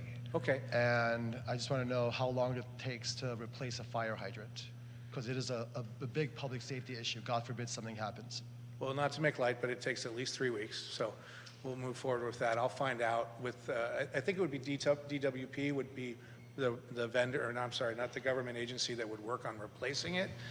We do have the ability to work around that specific hydrant. We bring, 5 to 7 fire engines to a fire, and they all have 500 gallons of water. So, but nonetheless, we want to have all working hydrants wherever possible. So I'll look into that, and I'll follow up with Director Rivas to make sure we get a timeline on that. Thank you. Fido needs somewhere to pee. Yes, exactly. Is there actually no hydrant there left? It's just now it's just a cone. We turned off the valve. It's a and put cone. the cone there. Okay, and I'll drive by there and take a look at it, and then I'll have my local captain work on that, and we'll get an answer for you. Thank you. Yeah, no worries. Commissioners, any other questions? Actually, sorry. No, go ahead. Yeah, I just wanted to say congratulations to the men and women of Station 8 for their appearance on the new NBC show. It was great to see them. Yeah, it's fun to watch. I think they did a good job of representing what we do, and we certainly, Fire Station 8 is a very fun fire station to work in because of the city and the community it works in and how much you guys like your firefighters. I was here in different ranks and worked at Fire Station 8, and it's a fun place to work, and I think that was reflected in the show and how much we enjoy our job and how lucky we are to be firefighters. And it's good that the people see that. So, Yeah, it's called fun. LA Fire and Rescue. Yeah, LA Fire and Rescue. Yeah, it's had, I think it's been picked up for a second season, and we are excited to have the cameras come back out, and I'm sure Fire Station 8 will be selected again because they're pretty. Get them into 7 too. Yeah, and we'll get them over to 7s as well. Yes. Yeah. I offered. I said, hey, I was at Battalion 1, which is out of Fire Station 7. I said, hey, they can jump in the battalion chief wagon if they want. I don't know that I want to be a reality celebrity, but I think it would be fun to drive around with the film crews. I see a calendar coming in the future of Fire Station 8. Yeah, I think there probably was in the past, and there may have been unofficial ones as well. So. Okay. I know I took CERT with Commissioner Nichols. Yeah. And also Councilmember Meister. It was amazing training. There were a lot of acronyms to remember. My head was spinning. We do like our acronyms. Yeah. I personally, if possible, would like to see if we can host the CERT training twice a year, Director Rivas, because I actually would like to go back and do it again. It's a lot to comprehend in one training. And Steve was amazing, but it's a lot of information. Yeah. Which we found when we got to our final exam that I don't know if we passed or failed, but We passed. that it was I'm a sure you learning passed. experience. Certainly, we can definitely work on that. We can get another date. There may even be a refresher component, and Captain Harper, is that who you refer to, Yes, Steve? correct, yes. Yeah, he's excellent at that training. He does it all the time. And it's even possible that he would be able to, he works in our battalion, and if we wanted to, we could maybe find an opportunity for him to come down to Fire Station 7 and maybe do a refresher of sorts. Yeah, that would be great. And he was adamant we call him Steve. Yeah, oh yeah, of course. Yeah. No, he's awesome. He's been doing it for a long time. Okay. He's educated a lot of people, so. Great. Commission Secretary, do we have any questions in chambers for our Chief Battalion or online? We don't have any questions in chambers. We'll check Zoom. Doesn't look like we have any questions in Zoom either. Okay. Commissioners, any additional questions for our... Okay. Thank you, sir. Yeah, you're welcome, and it's great to see everybody. Congratulations once again. Thank you. Thank you. Item 8B, the Los Angeles County Sheriff's Department will now provide a report for the month of June 2023. Sergeant Duran and Lieutenant Lapkin. Great to see you. Thank you for waiting.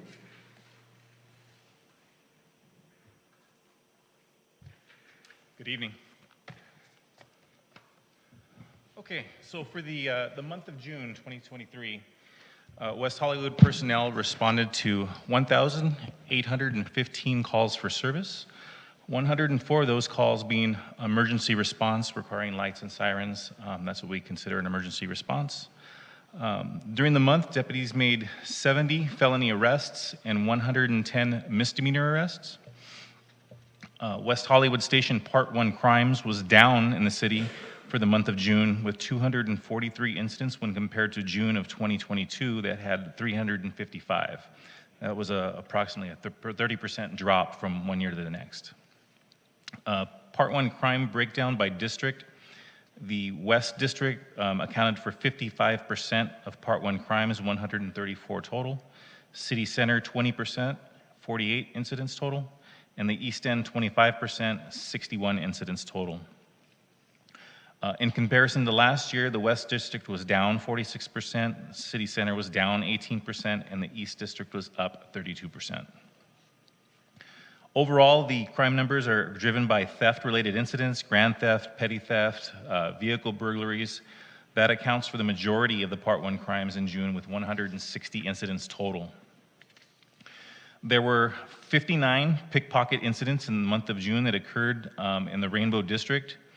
Our special teams continue to do reach out with local businesses to make them aware of the problem. We also have plans to have special operations done within the Rainbow District to try to combat this type of crimes in our nightlife venues. During the month of June, there were 3 reports of sexual assaults in June. All of these incidents are being investigated by detectives actively. There were 12 grand theft auto or stolen vehicle incidents for the month of June. 5 of those vehicles have been recovered and arrests were made in 2 of those cases. We had 30 vehicle break-ins during the month of June. The majority of these vehicle burglaries involve someone leaving property in plain sight in their vehicle. We would like to remind owners to leave their vehicles locked and to hide personal items that they leave behind. Also avoid leaving vehicles running and unattended avoid leaving running vehicles unattended for any amount of time. In June, we had 5 catalytic converter thefts. Although this number is very low, this type of crime is still continuing throughout the county. This past Saturday on July 8th, the West Hollywood Sheriff Station staff with the COPS team and the EPT teams combined hosted a free catalytic converter etching event. The event ran for 4 hours, and we were able to etch 90 vehicles in that time period. Traffic-related incidents for the month of June. We had 13 DUI arrests, 7 of which involved a traffic collision. Other traffic-related information, on June 28th, there was a vehicle versus pedestrian collision. The driver of the vehicle was found to be at fault for failing to yield to the pedestrian. On June 3rd, we had a vehicle versus bicyclist collision that occurred. The bicyclist was found to be at fault for an unsafe lane change. On June 6th, there was a vehicle versus e-scooter collision. The driver of the vehicle was found to be at fault for opening their door into traffic. Some of the notable incidents for the month of June, I know we talked about last time the Pride celebration, that Pride weekend. The information that I obtained was from our Emergency Operations Bureau, which handled the overall command of the festivities that weekend.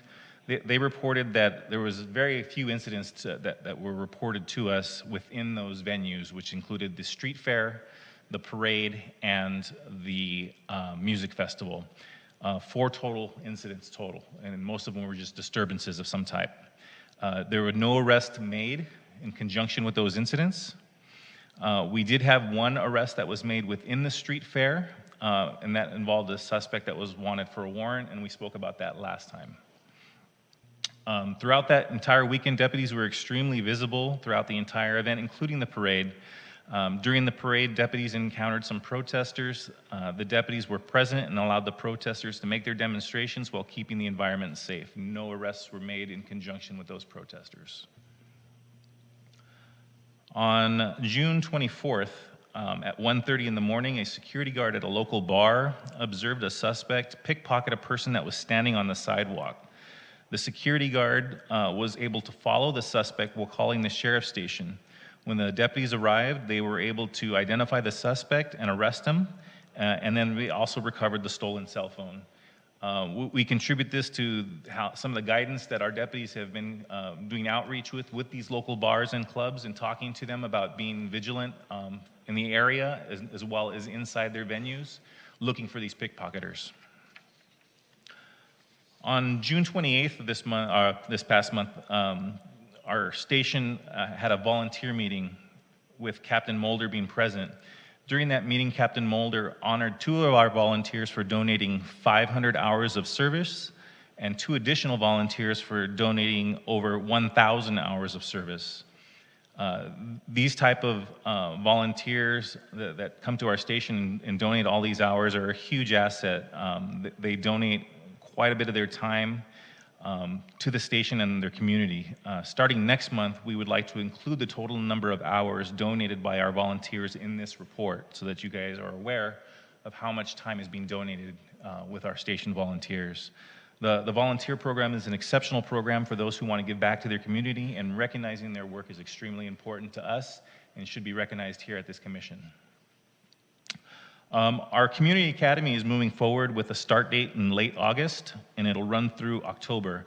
The academy will be open to all community members.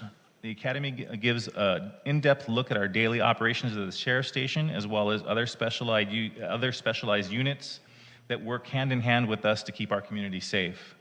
The academy is extremely beneficial and informative to those who want to learn more about law enforcement. I would encourage all of the commissioners to attend if possible, if not the entire session. Some of the selected sessions would be also open to you to attend. Lieutenant Lampkin will address some of the concerns that were brought up last meeting, and then after that we'll be open for questions. Just to piggyback to, hello, good evening. Congratulations on Chair and Vice Chair. I just want to follow up on the Community Academy. Once we have the final dates, because we're trying to dictate the final dates based on the speakers that are going to come for the Community Academy, we have a flyer and we'll send out the flyer, and we're working in conjunction with Director Rivas to try and sustain to get one of the locations up near the library by the Arc. So once we finalize all the dates, we will send the flyer out to whoever wants to join us. Again, like Sergeant Duran said, if you can make the 6 to 8 weeks, or if not, which dates you want to show up, and we'll give you the agenda of who's coming, what's the topic of discussion for the day. And the hours are going to be from 5 to 8. 3 hours with breaks every hour, but we'll give you an agenda of who's coming when, and that's the thing that we're kind of waiting on to see, finalizing who our guest speakers are going to be. So just to know, that's coming up, and it's going to be open to the public as well. A couple of things that were brought up. I know that you asked about the complaints, the number of complaints that we received, the number of accommodations or whatnot. We're looking into, I know Director Rivas actually hit the nail on the head. We have to see if it's an active complaint or accommodation. We have to wait until that's completely done before we can provide any information. We can give you the numbers, but we can't give any information as whether or not it's a surface, it's personal. We can't do any of that. So we're looking through our union to see what information we're allowed to release. But I know that the Office of Inspector General does provide the numbers quarterly, but the numbers are given based on the complaints that are already done. So there's several ways, and we can get into with the presentation, but I'll just give you just a small portion of how a complaint is received. You can call the station, ask to speak to the watch commander, and say you have a complaint.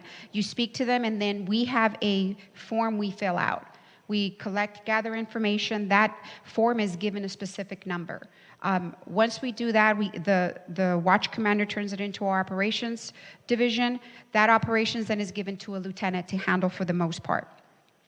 Then our operations, once they receive the complaint, a letter is sent to the person making the complaint saying, thank you very much, we received your complaint, so-and-so is in charge of your complaint. That's the initial letter.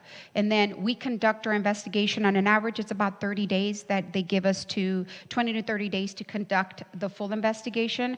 We write a memo indicating our findings, whatever they are, whether we have body-worn camera, because most of the time it's not to give specifics, but let's say it's a complaint about a traffic, they weren't happy with the way they were pulled over, what was said. But luckily for us, it proves or disproves a complaint. We have body-worn cameras. So our body-worn cameras are to be turned on from the minute they make contact with somebody. So for us, it's easy to either confirm or deny that whatever the complaint is. So it's a great resource to have the body-worn cameras, I believe. And we can't release body-worn information out, but internally we review it. And we document whether or not the complaint is valid or not. So let's say a complaint is valid, then depending whether or not they have previous incidents for the same type of complaint, whether or not it's their first complaint, they can get a written reprimand or they can get days off. And it's on a case-by-case basis. So there is a process. And if you're not comfortable with calling the station, let's say, no, it's not going to get handled. It will, because it's on a recorded line. Everything is recorded. So if you say you want to file a complaint is taken. But if you're not comfortable, you can call our Internal Affairs Bureau. And I actually have that number. That number is 1-800-698-TALK is one of the numbers to call. The other number is 1-800, well, it's the same thing, 698-8255. So that's our internal affairs. So if you want to file a complaint, they take it, but then they forward it to our station. So if for whatever somebody's not comfortable saying, oh, you're not going to take the complaint, we take every complaint. We take every accommodation. If you want to say that a deputy did a fine job, we do the same thing. But again, we're trying to figure out, during an active complaint, can we release? What is it that we can? And we started looking into it, so we're waiting for the unions to get back to us. But I know that the Department of Inspector General does every quarter. They give the number, whether it be complaints, accommodations, that information is provided every quarter. So we'll look into something that we can do. Again, we're still trying to figure out what we can and cannot give you. So that's as far as the complaints. And right now we're open to any questions that you might have. Thank you. First, I would like to commend our deputies in the way they handled the protesters. I was on the commissioner float with several of my other commissioners, and I thought it was handled very well. So thank you for that. I have a question, and I want to make sure I get this right because I was excoriated from my mispronunciation. Catalytic converter, did I get that right? You said there were 90 individuals it turned out. Yes, so this past Saturday we held the event from 8 a.m. to 12 p.m. We put it out on our social media, and as well the city put it out on theirs. Some local media, and I believe also Channel 7 caught wind of it and put it out on the news report. And we had 90 vehicles show up to get etching done that day. So would you say that's a good turnout, 90 vehicles? Because is this the first time we've done this in the city? No, this isn't our first event. Our events continue to gain traction. The first few that we did were less than 20. The last one that we had previous to this one was 72, so this number is definitely our record. And our next event, we're going to try to beat it. Okay, great, thank you. Commissioners, any questions? Commissioner Blau? Yes, let me find where I just put my notes. Oh, okay. I'm not going to echo that. I do want to commend the EPT team. You mentioned that they were able to apprehend a pickpocket due to communicating with one of the bar staff members. I actually do want to as well share with the community my firsthand experience of watching the relationship that the EPT team, I know that that's redundant to say that, the EPT members have with the bar community and staff that work security there. I'll get to it in my items, but when I was walking around with them on a ride-along that was a walk-along, they were all effectively talking on a first-name basis with the security staff at the bars right here along the Rainbow District, and I was very, I don't want to say shocked, but I was super happy to see that, and so I can definitely, I want to just commend you for that and definitely appreciate that. That really goes to the community-oriented policing, and I think adds tremendous value to our ability to police. Question on what we can include on the monthly reports. So I definitely agree with including the volunteer hours in our monthly sheriff's report. Do we need to make a motion to include that? Director Rivas? No, I mean, if there's consensus with the commission, and I think more importantly too, is if I know Lieutenant Lapkin and Sergeant Duran would need to speak probably to their crime analyst at the station to see if that's something that they can get pulled and added to the report. But as long as there's consensus with the commission to make that request, fine with that. Commissioners, are we in agreement? Yes. Okay, thank you. Along that same line, traffic incidents and effectively, and as well citations with that. Would we be able to include somewhere in here, I don't know if it's definitely not a part 1 crime. I don't even think it would be a part 2 crime, but something that would help me understand as a community member, as well as some of my other community member concerns is, I live right off Fountain, which I begrudgingly refer to as the Fountain Freeway, and I cross it by foot twice a day, at my peril, it feels. I think it would be good for myself and the rest of the community to understand what is being done to citate across the city, just to at least know those numbers of, okay, for this month we issued 100 traffic citations, and if nothing else, they were in like West, Center, East District. I would love to see greater granularity than that. I think we all kind of know where the hot speed zones are, but that would really help me to understand kind of, for one part, see how bad it really is my experience anecdotal, or is it something that we're really seeing across the board and something that maybe we, in conjunction with the Transportation Commission, need to look at ways to solve, or, and then as well to give time to the sheriff deputies that are actually performing those citations. I don't often personally see traffic police sitting around waiting to issue citations and check speeds, but again, maybe that's just based on when I travel around the city and when those deputies are on watch there on traffic duty, I think it might be. But I don't know if we could include that, but that would be beneficial for me and I think for the rest of the community. I'm sure that it's something that we can include. I know that right now we're giving you the stats, the DUI stats, and then all the traffic collisions. So I'm sure giving you citations that I'm sure we can break down mid-city, at least which area we're getting. We might not get into the specifics of what the citation was, because we'll have a Bible, because I don't know what the numbers are. So we'll have to look into whether we give you a number, like we break it down mid-city, center, however we break it down, but we might not be able to give you the specifics. Okay. Yeah, I would just say like maybe take that into advisement and see what you can do to share with us what we're seeing, and so we can understand as well. It might even be just based on, we got all these on Sunset, like instead of west, center, east, maybe it's Sunset, Santa Monica, all the big freeways, Fountain, instead of maybe those divisions. I don't know. I give it to you to I'll ask our traffic division to see how they can break it down. What's the easiest? Because I don't know how they can break it down. So we'll ask. Thank you. And then the last question I've got is just generally, how is the search going for filling the public information officer role that City Council approved? I think maybe two roles.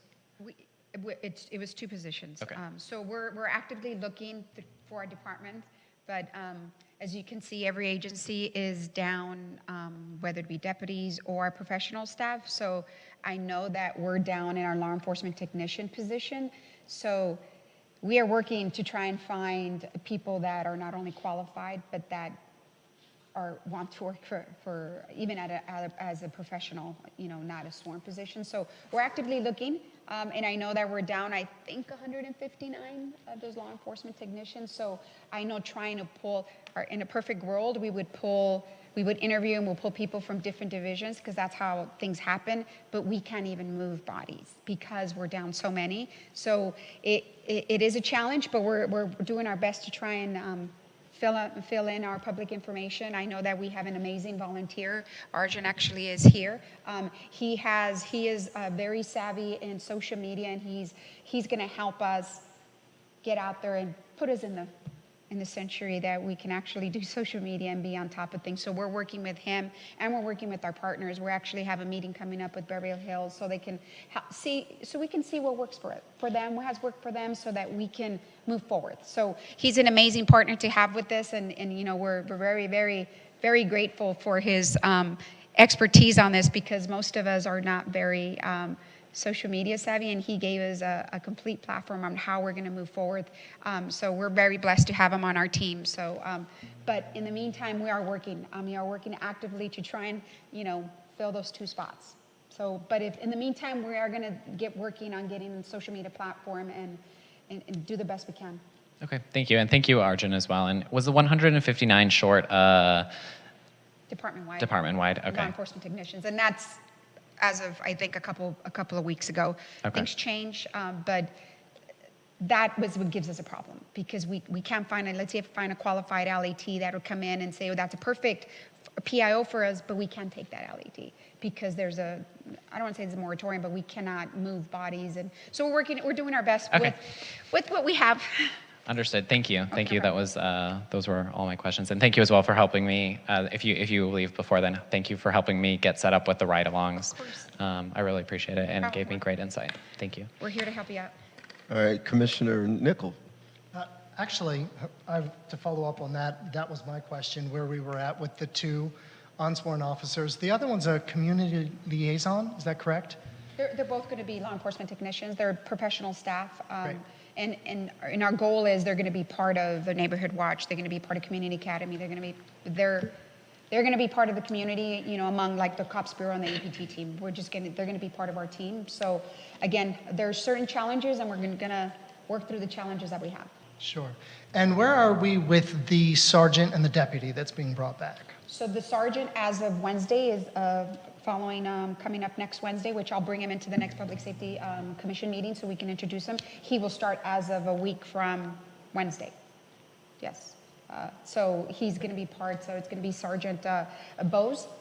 He's one of the newer sergeants at the station, so he's going to be taking the EPT position. So he's starting, and again, we'll bring him up here so we can introduce him. He'll be a part of the meetings, just again, so you can see a face, but he'll be part of the EPT team. Perfect. And there's a deputy as well, an additional. The deputy, we have a rotation on there, so there's already one that's been filled in there. So. Great. So what's the total number of officers then that you do have at the station now? Part of the station or part of the teams? All of it. Oh, I station? don't have the number. I don't have the 575 with me, but I can get that for you. Okay, thanks. That's all I have. Good to see you both. Thank you, likewise. Commissioner Aremian. Lieutenant, Sergeant, good to see you guys. Thank you both for being here and for your service. I just have a question on the status of where we are with our license plate readers in West Hollywood. I know that's being rolled out. Wanted to know if you could briefly talk about that, what the status is, how that's going to operate. Is it going to be all throughout just Santa Monica Boulevard, or is it throughout the city of West Hollywood? I'm going to direct that to Director Rivas because he knows more information on that. Yeah, so we're currently in the process of still just identifying some additional locations. So it was a total of 39 license plate reader cameras in addition to the 4 that we already have. Right now, the current location that we have that was existing is Santa Monica Boulevard in La Brea. These other 39 additional cameras will be placed out throughout the community along Santa Monica Boulevard, Sunset, Melrose, and a lot of the other cross streets, La Cienega, San Vicente, Robertson, et cetera. And so we're just finalizing that, and then we're going through internally through the permitting process, because any work that's done out in the public right-of-way takes coordination with our Public Works Department and our engineering division. And so we're just getting all of those bits sorted out, but we're almost at the 90-yard line. So we're almost there, the field goal. And so we anticipate probably in the next 10 to 12 weeks of having all of those 39 additional cameras in place, installed. In terms of the functionality of them and who will have access, that's going to be 100% the West Hollywood Sheriff Station and Los Angeles County Sheriff's Department. So they will have a dashboard that essentially they will have access to and receiving alerts, et cetera. And so city staff will not be accessing that in any way, shape, or form. And the Sheriff's Department will be abiding by state law as well as their standard operating procedures and policies as it relates to the license plate readers. Will our neighboring agencies like Beverly Hills, I know Beverly Hills has a similar system in place currently. Will we be sharing that information with the city of Beverly Hills and vice versa? Because I know it's helped. I've met with Captain Mulder last week, and I know we've caught some people in Beverly Hills due to their license plate reader. So is that something we're going to share with our neighboring agencies? It is something that's being discussed. There is a mutual aid agreement between not just our neighbors, but even our neighboring cities, with information and emergency situations. So it is something that's being discussed. But to your point, Commissioner, yes, there have been instances and even recent incidents where folks have committed a crime here in West Hollywood, have gone to Beverly Hills and have been apprehended as a result of the license plate. So, thank you. Sure. Commissioner Freiberg. Good evening. Thank you for your presentation. What is the penalty for pickpocketing? I would have to look at that. I don't know if he has priors, if it's the first time offense. Let's say it's a first time offense. I would have to look to see what it is based on what the DA accepts. As far as if it's a petty theft, it could be just a cite, no time in. Just a citation? So then they could just go out and do it again? How many repeat offenders do you think you have? Unfortunately, because of the zero bail going on right now, they come in, we process them, we cite them out. And that's completely out of our hands. But I know that if a specific suspect or a person that we arrested for pickpocketing and they have priors, we don't determine that. That's up to the DAs. So I would have to I could look at the bail scale as far as for them to bail out. That's something different. But again, it all has to be on a case-by-case basis. First-time offenders, probably nothing. But I would have to double check with our detectives and see what on the pickpocketers, if they had anybody with priors, if they were sentenced to anything, or if they just did community service, if they spend a weekend, this considered community service if they spend a weekend in jail. So it varies. So I couldn't give you that specific answer, but I can ask to see what our detective bureau sees when they file those pickpocketing charges. I can ask that to see if they even get filed or if they don't. Yeah, I mean, I'm just curious to see how easy it is for them to just pickpocket, and they're making so much money that they would just do it again if they're not getting penalized. And I know in the past that we have had some of our pickpocketers, we've arrested them in the past, if not us, another agency. So, I mean, unfortunately, I can't speak to what the district attorney does and what they charge with, how they penalize. We have no control over that. Okay. And then I just wanted to circle back about the incident that I talked about last commission, just a reminder how one of the residents was threatened by a food delivery person. She felt threatened. She called the sheriffs. There was no one coming. They didn't have anybody because there was an incident that was happening, so nobody was sent. They finally came around 2.5 hours later. Block by block wasn't called. And you said you were going to look into the incident. Sorry. So I did. I spoke to the individual who took the call, and they did have emergency calls. So everything else, what they call is if you call and say you have a report call. Can you get closer to the mic? Sorry. Second? Can you hear me now? Yeah. Oh, I feel like a Verizon commercial there. Yeah. I think that's what they said. hear you now. I did speak to her and spoke to her about the etiquette of making sure that if our citizen felt threatened, that we were supposed to send somebody out there. But the information relayed to her, she didn't gather that she was threatened. She just didn't like the way the delivery person treated her. We talked about our partnership with Block by Block, and if, that we should say, hey, we have the services from Block by Block. Maybe you can call them so they can walk you to your car. So there was a little bit of education with our complaint person, and unfortunately, it's something that we go, if it's a new person, because complaint is, the desk is somebody that's usually light duty. If it's a deputy that's there because they're injured and we have them working, so we put them somewhere where they have no contact. So it's always a revolving door trying to educate them, and when incidents like this happen, then we go talk to them individually. Oh, I didn't know that. Okay, this is what it is. So we send reminder emails saying, hey, we have our partners in Block by Block. These are the duties that they do. This is the phone number. And then remind them too of phone etiquette and not being flustered, because she was a little bit flustered because there was an emergency call here. So I get that they get a little bit stressed themselves, but we still need to treat our citizens with respect and listen to each call on an individual basis. So we did. We had a discussion on how to speak to our citizens. So, I apologize to our citizens for not feeling like they were even valued. That, it took time for them to go because at that point it was a report call.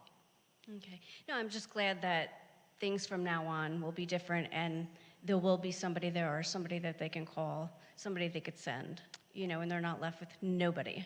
No, so absolutely. I thank you for that. Absolutely. And if at any time any of our citizens they don't like the way they were treated at the desk, they can always call back and ask to speak to the watch sergeant or the watch commander and speak to them, and they will address it at the time. Yeah. And if something doesn't get handled at the time, they can always send me an email, but I'm not there 24/7. So I'll look into after the fact. But if you don't like the way something is being handled, you don't like the way the complaint person, the watch deputy, somebody spoke to you, call back and ask to speak to the watch commander or the watch sergeant. They'll transfer you. Just tell them what you weren't happy with X, Y, and Z, and they should address it. Yeah, I mean, it's easy to say, but a lot of people are scared of the sheriffs. They're scared of the police. They're scared of, retaliation and whatnot. What if somebody emailed instead? Would they go through the same process? There would be an investigation? Yes, they as emailed far their as complaint. We still have to call them in person because Right, but you're still going to follow up with somebody that would email a complaint, right? Absolutely. Okay. Yeah, absolutely. Okay. Yeah, they Thank can you. always email me, and if it's a complaint, then they need to talk to the watch commander, because remember the complaint form, they have to fill that out. But if it's something after the fact and they want me to look into a call, then I can do that. But I sure hope that shouldn't be scared of us. I mean, we're here for them. We're here to help them. We're here to try and change things. If things are not going the way they should be, then that's what we're here for. let's address it, let's change it, let's fix it. And that's the best thing we can do. Let's come to the table and talk about it. And because we don't want our citizens to be afraid of us. We're here for them. We're Right. here to protect them. Yeah, I think that new position that you're looking for, that Commissioner Lau had spoke about, liaison. would really help to bridge that gap, you know, and make people know that you're here to help the residents. So Absolutely. thank you.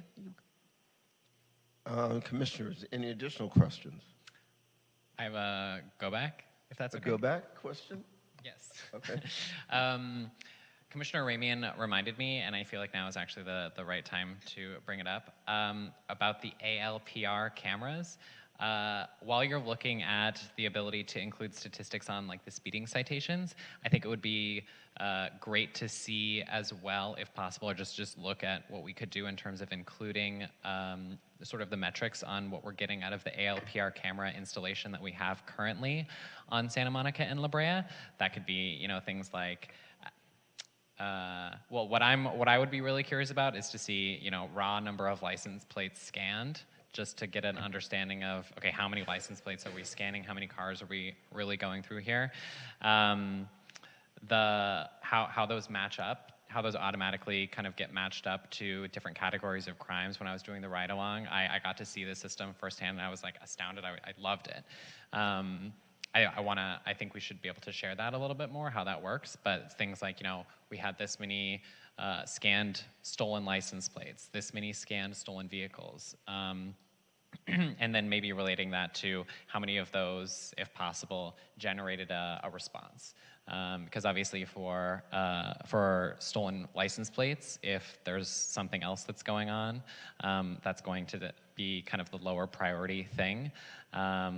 As opposed to, you know, if there was like a report of an amber alert or a silver alert that was tagged to the license plate, I think that would just be beneficial information to see on there, if possible. If you could just look at how we would do that, and then I'll include the rest of that point in my items. The last question I actually have is something that I observed during my ride-along, actually with both ride-alongs for EPT as well as on patrol.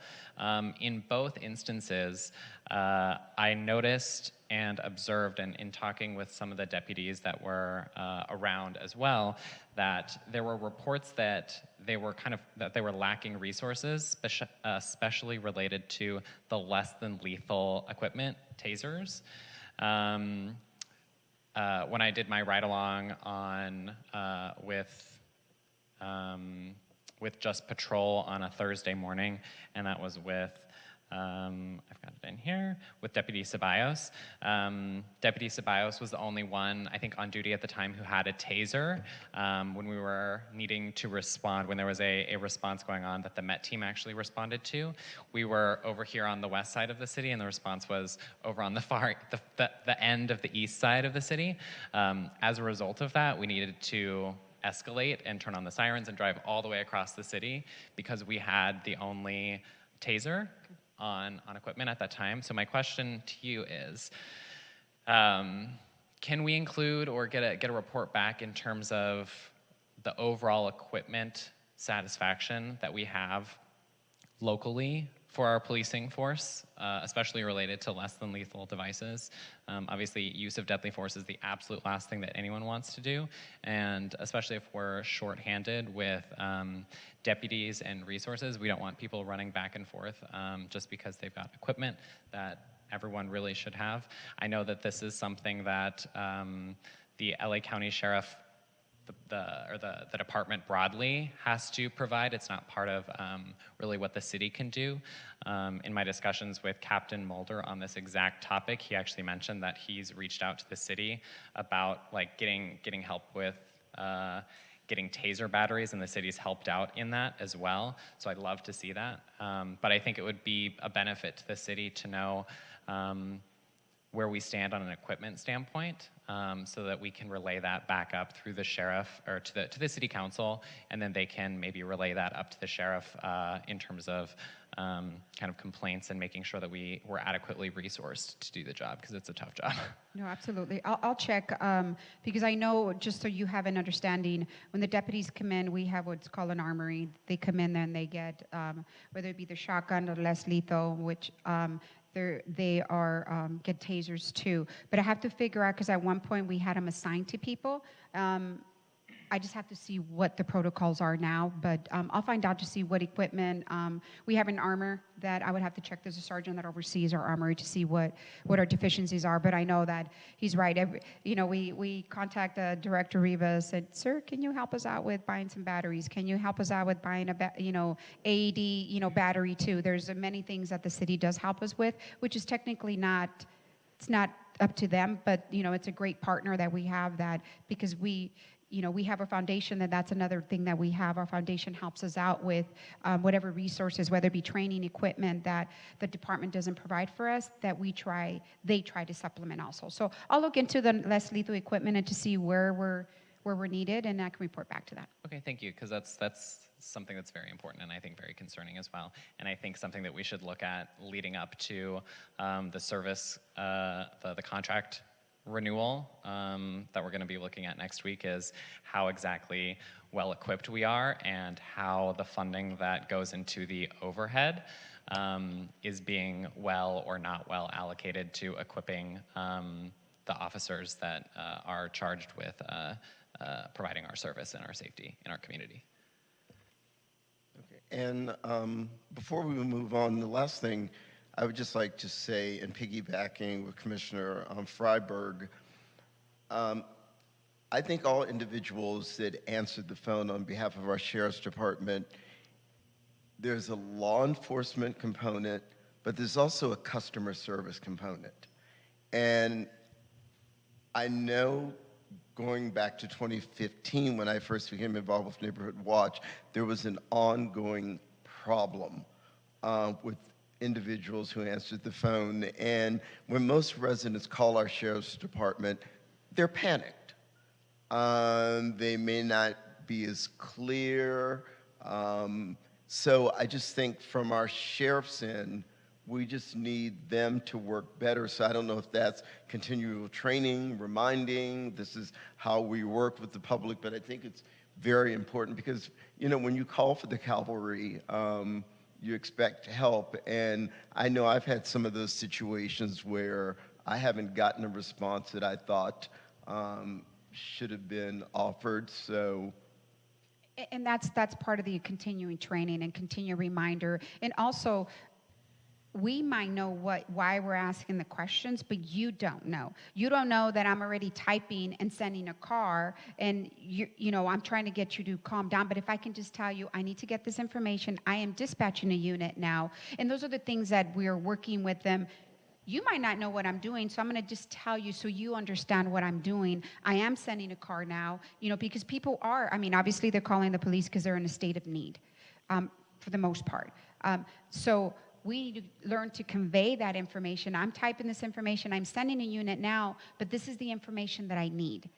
So if we just continue to communicate that, because I'm doing it already, but you don't know that I'm doing it. So yes, it's continuous training, and we do send our complaint personnel to recurrent training. I have to double check how often. I want to say it's every year, every 2 years. I have to check with our training staff to see how often they get that type of training. But there is ongoing training for professional staff and for sworn. So that is that. But at any time somebody is not treated the way they should be treated, then reach out to me and I will address, whether it be if investigations, whether it be just counseling, or I didn't know, like this one, that deputy, that person didn't know about block by block. That's what they do.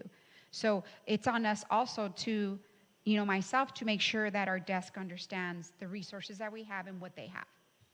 So it is, ongoing, but I do, it has to be conveyed and has to be communicated to our citizens what we're doing. Great, thank you. Before we move on, Commission Secretary, do we have any public comments or concerns? We don't have any. Oh, Commissioner Harrison, I see you popped up. Go ahead. Provide for the cameras that are being implemented. What other data are we gathering from them? Like, we've talked a lot about traffic. I know we've had discussions about traffic, and anecdotally, we've all noticed that people are driving a little more wildly these days. Are we gleaning any information or collecting data from the license plate cameras that would help affect the ability for the sheriffs to perform their job when it comes to traffic safety? No. So they simply just are scanning the license plates and are looking for any alerts. But yeah, they're not intended to be like a traffic speed or, yeah. Thanks. Yeah. Yeah, because in order for us to do write a violation or to do any of that, we have to see the violation. So we might see them, and it doesn't take speed. It just reads the license plates. It just reads, and with the other flock cameras that our neighbors have, we do have a system where they communicate. So again, where Director Rivas said that we're working on information how to share it. If a crime occurred here and we put the license plate on a felony dangerous or a stolen vehicle, if that vehicle drives into Beverly Hills, LAPD, it'll alert them that this vehicle was used either in a commission of a crime here. So that's the information that is shared, but as far as like traffic enforcement, it's not. Thanks. And I just wanted to add one thing, Commissioner Harrison. If the intent is kind of like to gauge the level of speed, right, with certain streets. So our city's engineering division does contract for studies to be performed, and so they evaluate. It's part of their requirements to kind of evaluate the level of speed and setting a speed limit in a specific area of the community. I forget the frequency. It's been some time since I worked in public works, but I know that those are conducted and it's required of every city engineer in every city throughout the state of California. But it does provide you, when they do those counts, they know the number of vehicles and they know the average speed that those vehicles are traveling, and that's part of the engineer's report that goes into that, and then they make a determination, right, on some sort of mitigation factors, or also, work with public safety in terms of getting maybe some motor units, traffic motor units out, if it's something that they need to do some enforcement on.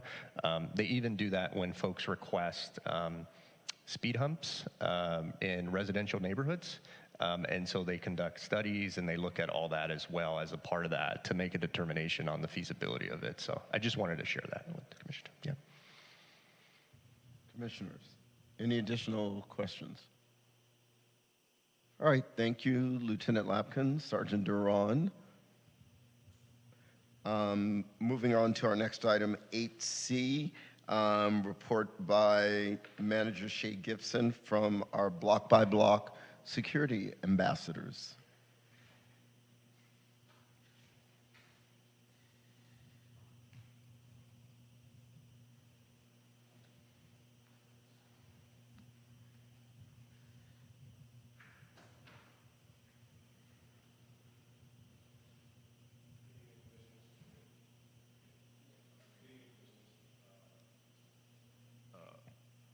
Welcome again, Todd, for being reelected, and Mr. Salzman. Congratulations.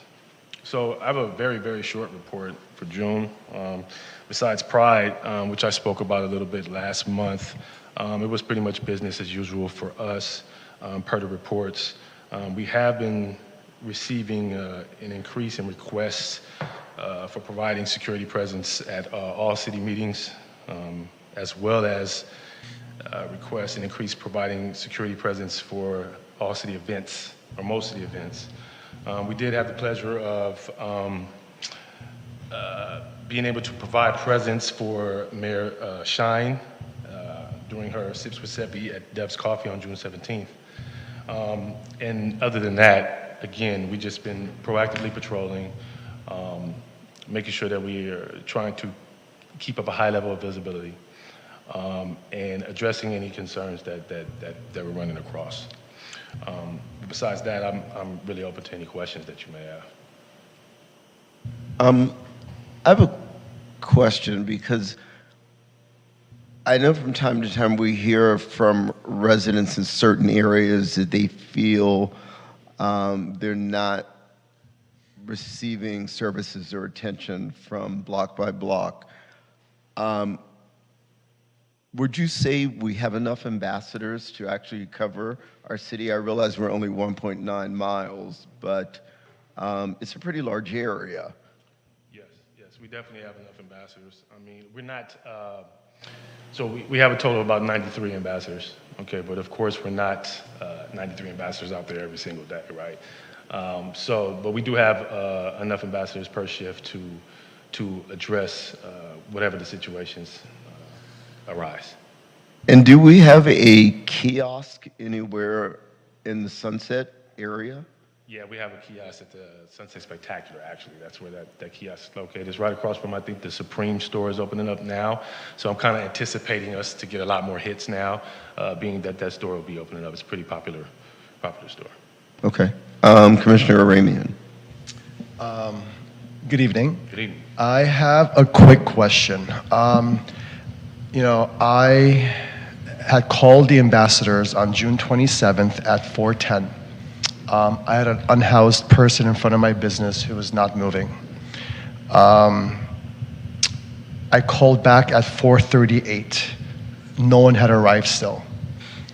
At 4:45, there were still no ambassadors. They finally arrived at 4:50, which is 40 minutes later. During that time, I saw an ambassador ride her bicycle right by me. What was the delay for that response call? To be honest with you, I would have to look at that specific call and try to find out that. So I can get back to you on that. Could you do me a favor and provide me the times again? Yeah. I had called at 4:10 p.m. on June 27th, and a female ambassador arrived at 4:50, which is 40 minutes after I called. After they had left, I had also called back and wanted to speak to you or a supervisor, and I'm still waiting to hear back from you. I gave you my phone number, or not you, I left a message. Okay. I left a message for a supervisor to call me back. Yeah, and I definitely would have called you back if I received that message. I know, but from June 27th to now, I'm still waiting for that phone call. I apologize, but you can get it from me. No, I understand, but I still would know. I would like to know what that delay was. I'll find out. I'll get you that information. Thank you. Commissioners, any additional questions? Also, just quickly sharing something that was shared with me when I first started. Commissioner Ramian's question is a valid one and wanting a response. But we do have the ability to go to all of our agencies in advance of our meetings. If there's a question that we have or something we would like to address, we can ask, just give them a heads up so they're aware maybe that information can be provided, because it prevents a delay of having to wait a month to get an answer. Mr. Gibson, do we have any public comments or? No public comments. I think we do have one on Zoom. No, Oh, no, we don't. Okay. So before I go, I do want to apologize for that wait time, and I would definitely get that information over to you. I appreciate it. No problem. All right, thank you, sir. Thank you. You all have a good evening. Moving on to the much anticipated item 9, items from staff. Director Rivas. Thank you, Chair and Vice Chair and members of the Public Safety Commission. Danny Rivas again here, Director of Community Safety for the City of West Hollywood. I wanted to just give a quick update. National Night Out is just around the corner. It falls on a Tuesday, and it's on August 1st. And we have 9 different locations. 6 of the 9 are actually neighborhood groups or associations that are hosting activations in their neighborhood. So we're super excited about that. And then the remaining 3 are a mixture. One is a commercial location, which is on La Brea in Santa Monica, the Gateway. And so they host and have been for the last couple of years a neighborhood night out event. And then we have 2 additional activations that occur at Plummer Park. We have one with our Russian-speaking advisory board, and then we have our recreation division as well that puts on an activity. But the other 6 neighborhood groups, and I just wanted to also communicate this to members of the public, which we will have posted, and we do have a staff report that's going to our city council this Monday that will actually provide an overview of these associations and these watch groups, as well as the locations and street closures that some of them are going to be entertaining as a part of their activations. And so we have the West Hollywood West Resident Association, we have West Hollywood Heights Neighborhood Association, the Cynthia Sunset Neighborhood Watch Group, the East Side Neighborhood Watch Group. We have North Kings Road Neighborhood Watch Group, and then we have the Harper Sweetser Neighborhood Watch Group. So those are the 6 neighborhood groups that are participating this year. And as I mentioned, the other 3 are, one's commercial, which is the Gateway on Santa Monica La Brea, and then our Recreation Services Division and our Russian-speaking advisory board. And those locations will be, in terms of the Recreation and Russian-speaking advisory board at Plummer Park, and then you have the Gateway, which I referenced twice, and then you have the other neighborhood associations as well. So the West Hollywood West Resident Association will be occurring at Sherborne and Ashcroft. And I'm looking here just to make sure. Yes, and then our West Hollywood Heights Neighborhood Association does not have a street closure, but they are located off our Horn, just north of San Vicente, near where I think the Supreme store was just mentioned right now. And so that is the block. So it's a cul-de-sac, and they've traditionally done that every year as well.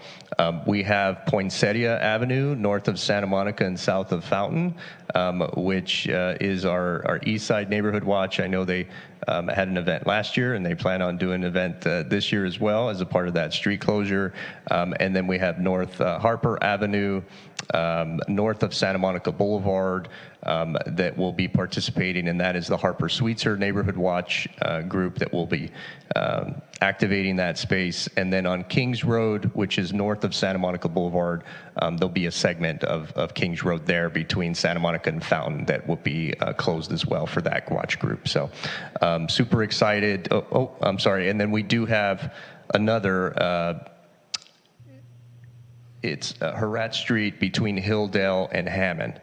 And so that is the Cynthia Sunset Neighborhood Watch Group. So apologies there, but that will be the other activation that is occurring this year. So super excited about that. Jessica, a coworker here, is definitely working with all of the groups, getting the merchandise, getting the street closures, and getting all those things set up, and working with our facilities and field services division, working with our parking services division.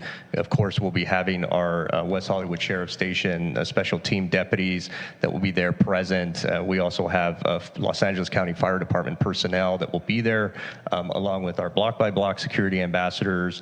And you'll also see various different city staff from different departments. Our code enforcement staff will be there as well, visiting all of them. And I will, of course, be in attendance, as I have been every year. So it's a great event. Really invite the entire community and all the commissioners to attend as well. The Gateway usually kicks off at 4 p.m. And then you have various events that are occurring with everything concluding by 9 p.m.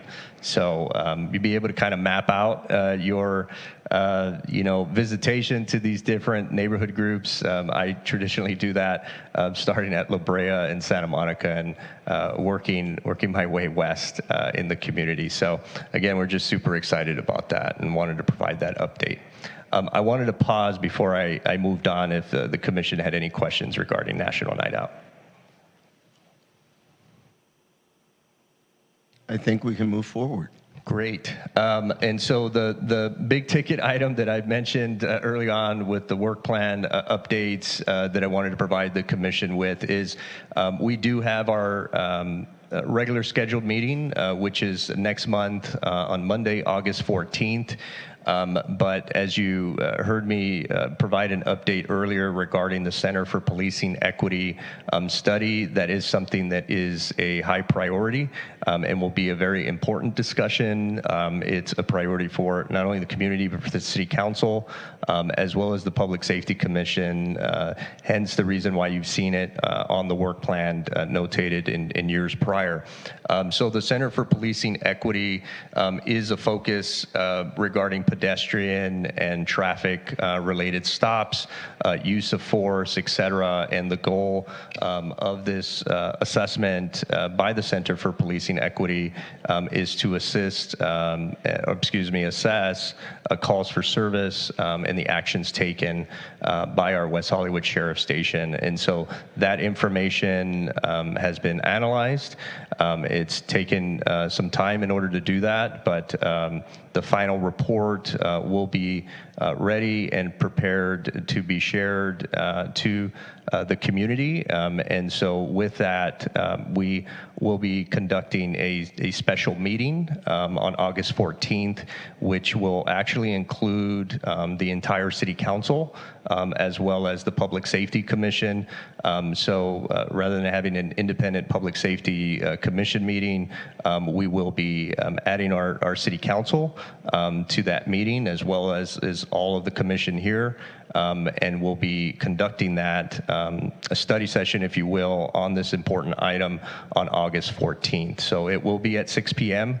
And so there were some coordination, obviously, that occurred with the city clerk's office. The city clerk, Melissa Crowder, who was here earlier on and facilitated the election of chair and vice chair, will be here facilitating that evening's meeting.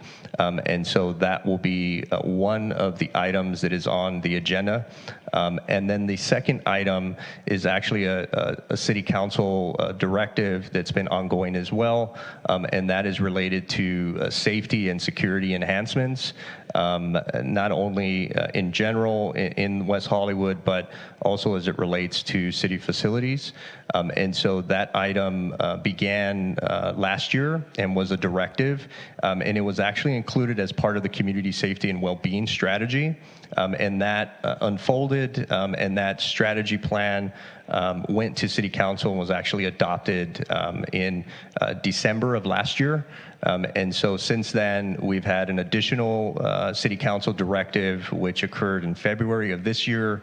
And as a part of that discussion, City Council did ask that both of the items that they provided, one from last year and the February item of this year, be combined as a part of the discussion. So given the fact that the Public Safety Commission will be here next month having the discussion, we felt that it was a good opportunity, obviously, to add that item on the agenda. So August 14th, which was scheduled to be the next Public Safety Commission meeting, again, will be held with the City Council in addition to the Commission, and we'll be having a discussion regarding those two items.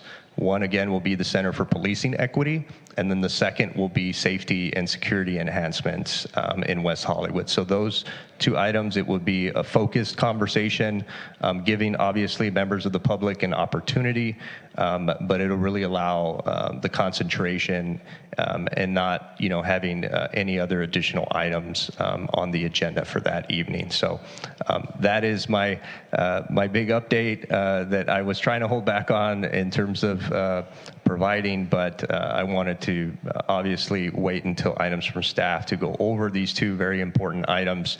And I would like just to mention that the safety and security enhancements will be discussing issues involving aerial first responders, which is the use of drones. You'll have a discussion regarding stationary first responders, which is stationary cameras that will be placed out. So that is completely separate and different than the license plate readers, and then you'll have a number of other security enhancements, as I mentioned, to city facilities that'll be a part of that, along with other type of technology type of enhancements. So staff has been working very hard on this item, meeting with a number of different agencies, cities, as well as vendors, and getting a sense of what's out there, what would best fit and serve the needs of the community. So those would be the two items that will be up for discussion on August 14th. So available for any questions. Commissioners, any questions for Director Rivas? I actually have like a question or a request. On that second point, if you're taking requests, with Pride, when the whole section of Santa Monica Boulevard was shut down for traffic for the weekend, amazing. I felt like the community was all together. It was magnetic and it felt really safe to walk around. I would love to see that more often. I know that we do that. We're planning to do that for Halloween. I'm wondering if you could consider looking at, as part of this safety and security enhancement update, the possibility of installing mechanical bollards across Santa Monica Boulevard at La Cienega all the way over to Doheny, so that we can more easily shut down that area without needing to put all the trucks and the garbage trucks in the way. And it might allow it to be easier for us to shut that down, to do more regular events if we wanted to. I mean, maybe it's crazy to say, but like monthly something, that's a lot, I realize, but maybe quarterly shutdown of Santa Monica Boulevard like that to really gather the community. Maybe look at mechanical bollards is my request for the security enhancement. Thought I'd give it to you now. Yeah, absolutely. Definitely something to bring up during the discussion on August 14th, to have that be heard and see if that's a recommendation that the City Council will consider to provide to staff. I will tell you that you'll still need to have not the Athens trucks as you were mentioning, but other vehicles as a part of shutting down, even if you have the bollards, and starting off strategically, from even further than La Cienega if you're heading west in Santa Monica lanes, or if you're coming east, right, we would obviously start at Doheny, but can certainly see the benefit, as you mentioned, in terms of the bollards. So we are planning on doing the same footprint, if you will, for Halloween in terms of the street closure. This will be the first year since COVID that we reactivate, that length of street closure. We did not do that last year, but we are planning on doing that this year. But anytime that we have a street closure of that magnitude, there is a significant public safety cost that's involved with doing a street closure and making sure, right, that you have adequate coverage on all of the residential streets along Santa Monica Boulevard, sheriff's personnel, fire department, et cetera, and obviously looking at ingress, egress, and all of the emergency management that goes into that. So, but definitely. Any other questions, commissioners? Yeah, I do. How far in advance of the August 14th meeting will we have that final report to review? So we're looking at hopefully getting everything out, I want to say at least a week in advance. I know traditionally we put the agenda out like Thursday, which is fulfilling the 72-hour requirement, but we obviously want to provide additional time, and so that's the target time frame, is to hopefully be able to get the agenda out for viewing at least a week in advance. Thank you. Sure. Commissioners, any other questions? All right, Director Rivas, thank you. Item 10, public comments. Commission Secretary, do we have any public comments at this time? Looks like we do have one in chambers. Great, thank you. Good evening.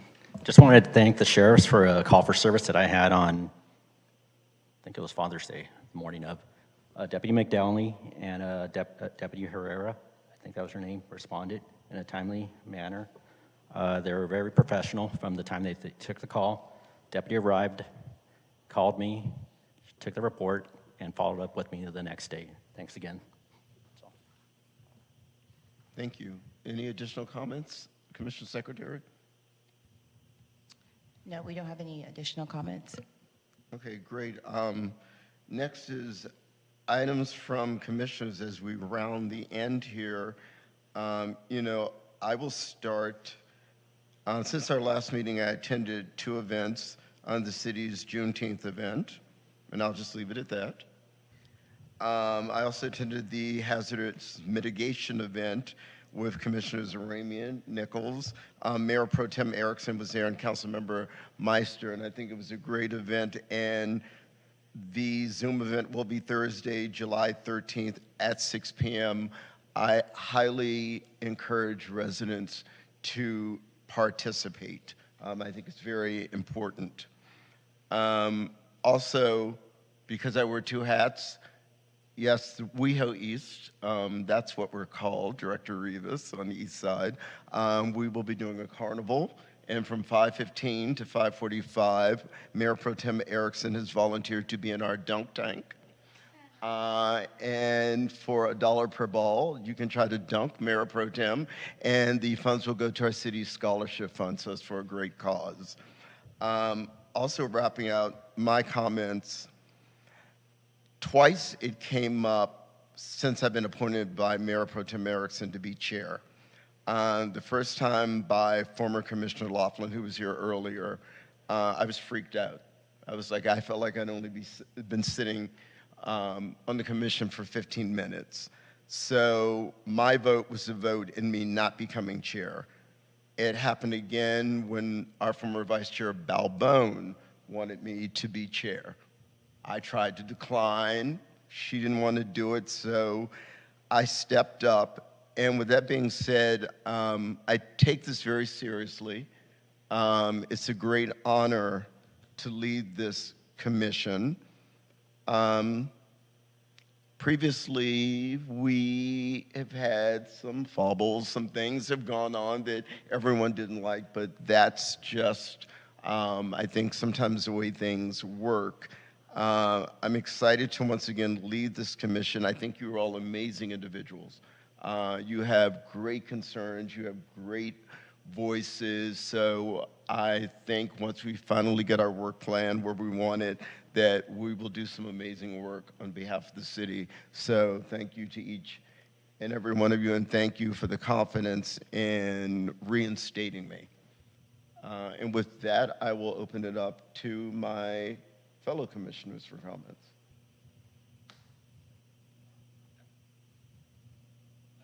Commissioner Ramian.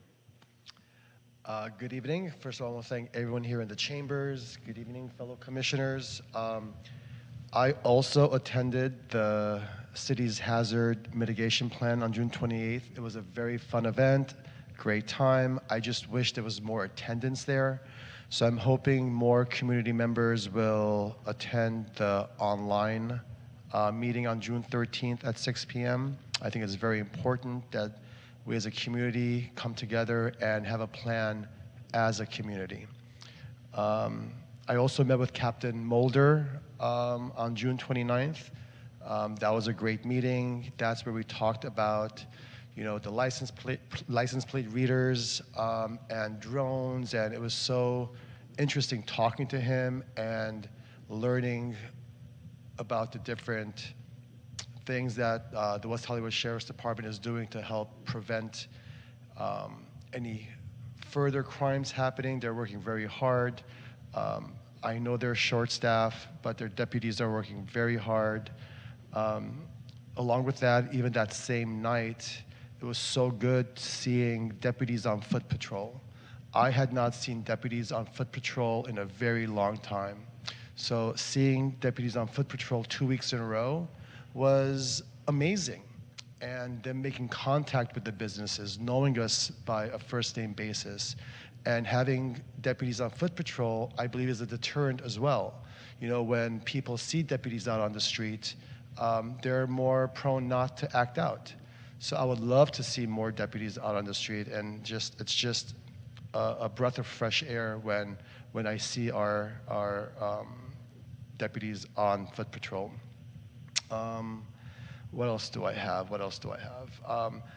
I would also like to see if I could agendize something. I believe that the city of West Hollywood is a wonderful city, and with everything going on in our nation right now, I believe that West Hollywood needs some kind of a relay system where businesses can communicate with each other. I spoke with Director Rivas today, and I want to know if we could figure out, maybe agendize it. There has to be some way that we can find out what's going on. God forbid something happens on the east side and a business owner on the west side. There has to be some way to know what's going on and communicate with each other. So I would like to see if we could agendize that, see if we could hopefully discuss that in the future, come up with some kind of a plan. Director Rivas, is this the right time to agendize something like that? Definitely, yeah. This is the right opportunity to see if there is majority support or consensus on agendizing. And it sounds like, you know, based off of our conversation and what you're communicating to the commission, members of the public, is focus around maybe some communication, whether it's emergency communication or some sort of notification, right? That can be involved in terms of communicating incidents to businesses, right, throughout the community. Correct. Okay, so would you like to make a motion? I would like to make a motion to agendize this, please, yes. Okay, great. I'll second it. Are we in consensus? Yes. Okay. Yes. I see a lot of nodding heads, so yes, we'll go with that. Obviously, not looking at the calendar ahead, you know, we'll bring an item back, and also at that time even share with the commission some of the enhancements that we're making, which will actually be touched on a little bit in August in terms of establishing an enhanced kind of emergency communication method. And so we can definitely agendize that and have that discussion. Thank you. The other thing I would like to talk about is National Nights coming out. I am also a co-captain with my fellow commissioners, Nickel and Chair Hallman. It's going to be a fun time. You know, I suggest everyone go out, you know, just piggyback on all the communities. We're going to have a fun time on the east side. Come out and, you know, spend $1 or $2 and dunk Mayor Pro Tem Erickson. Thank you. Commissioners, any other additional comments? I just want to say congratulations to Chair Hallman and Vice Chair Salzman. Yes, and also I apologize, Vice Chair Salzman. I neglected to congratulate you when I made my comments, so I'm happy to have you beside me. Thank you. Vice Chair Salzman, you're up. Thank you. I did attend another planning meeting for this new organization called LA Cops, which will be an employee association countywide for LGBTQ plus members of law enforcement. And I wanted to thank my fellow commissioners for their vote, their confidence in me. I look forward to working with each of you this year on a variety of topics. Thank you very much. Thank you. Commissioners, anyone else with comments at this time? Commissioner Blau. Thank you, and as well, congratulations to the both of you. Very excited. So over the last month, it's been rather busy for me.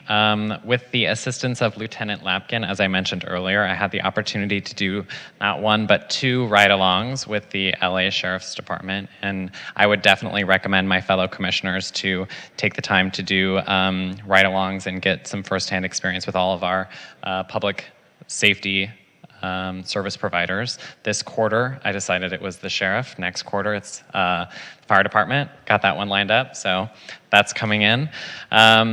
On a Thursday morning, as I mentioned, I did a ride-along Thursday morning with a patrol unit, riding along in their vehicle as they were just, patrolling around.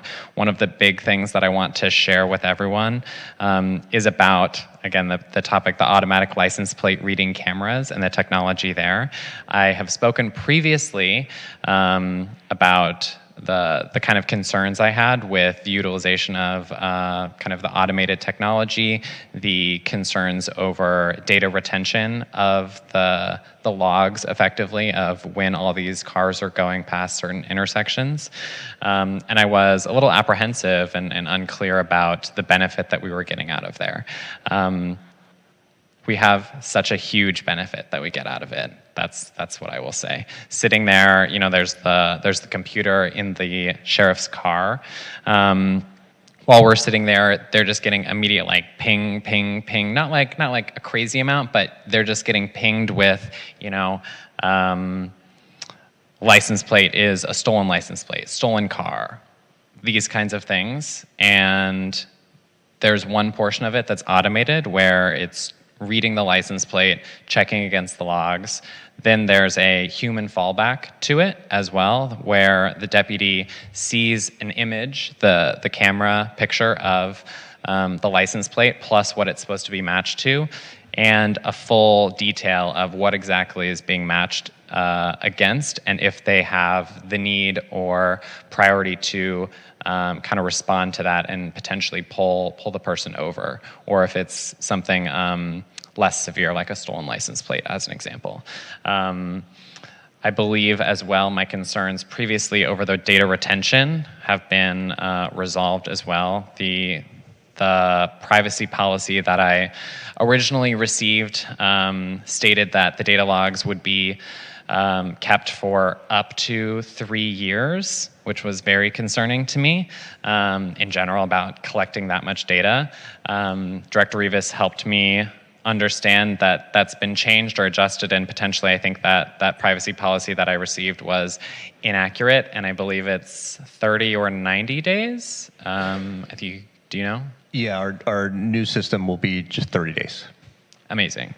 And so I think that provides a good balance between allowing people time to file reports about incidents and collect that data without a huge concern of just collecting a lot of data, which could be at risk for cybersecurity attacks, for lack of a better concern. I also had to sit down with Captain Mulder, which was great.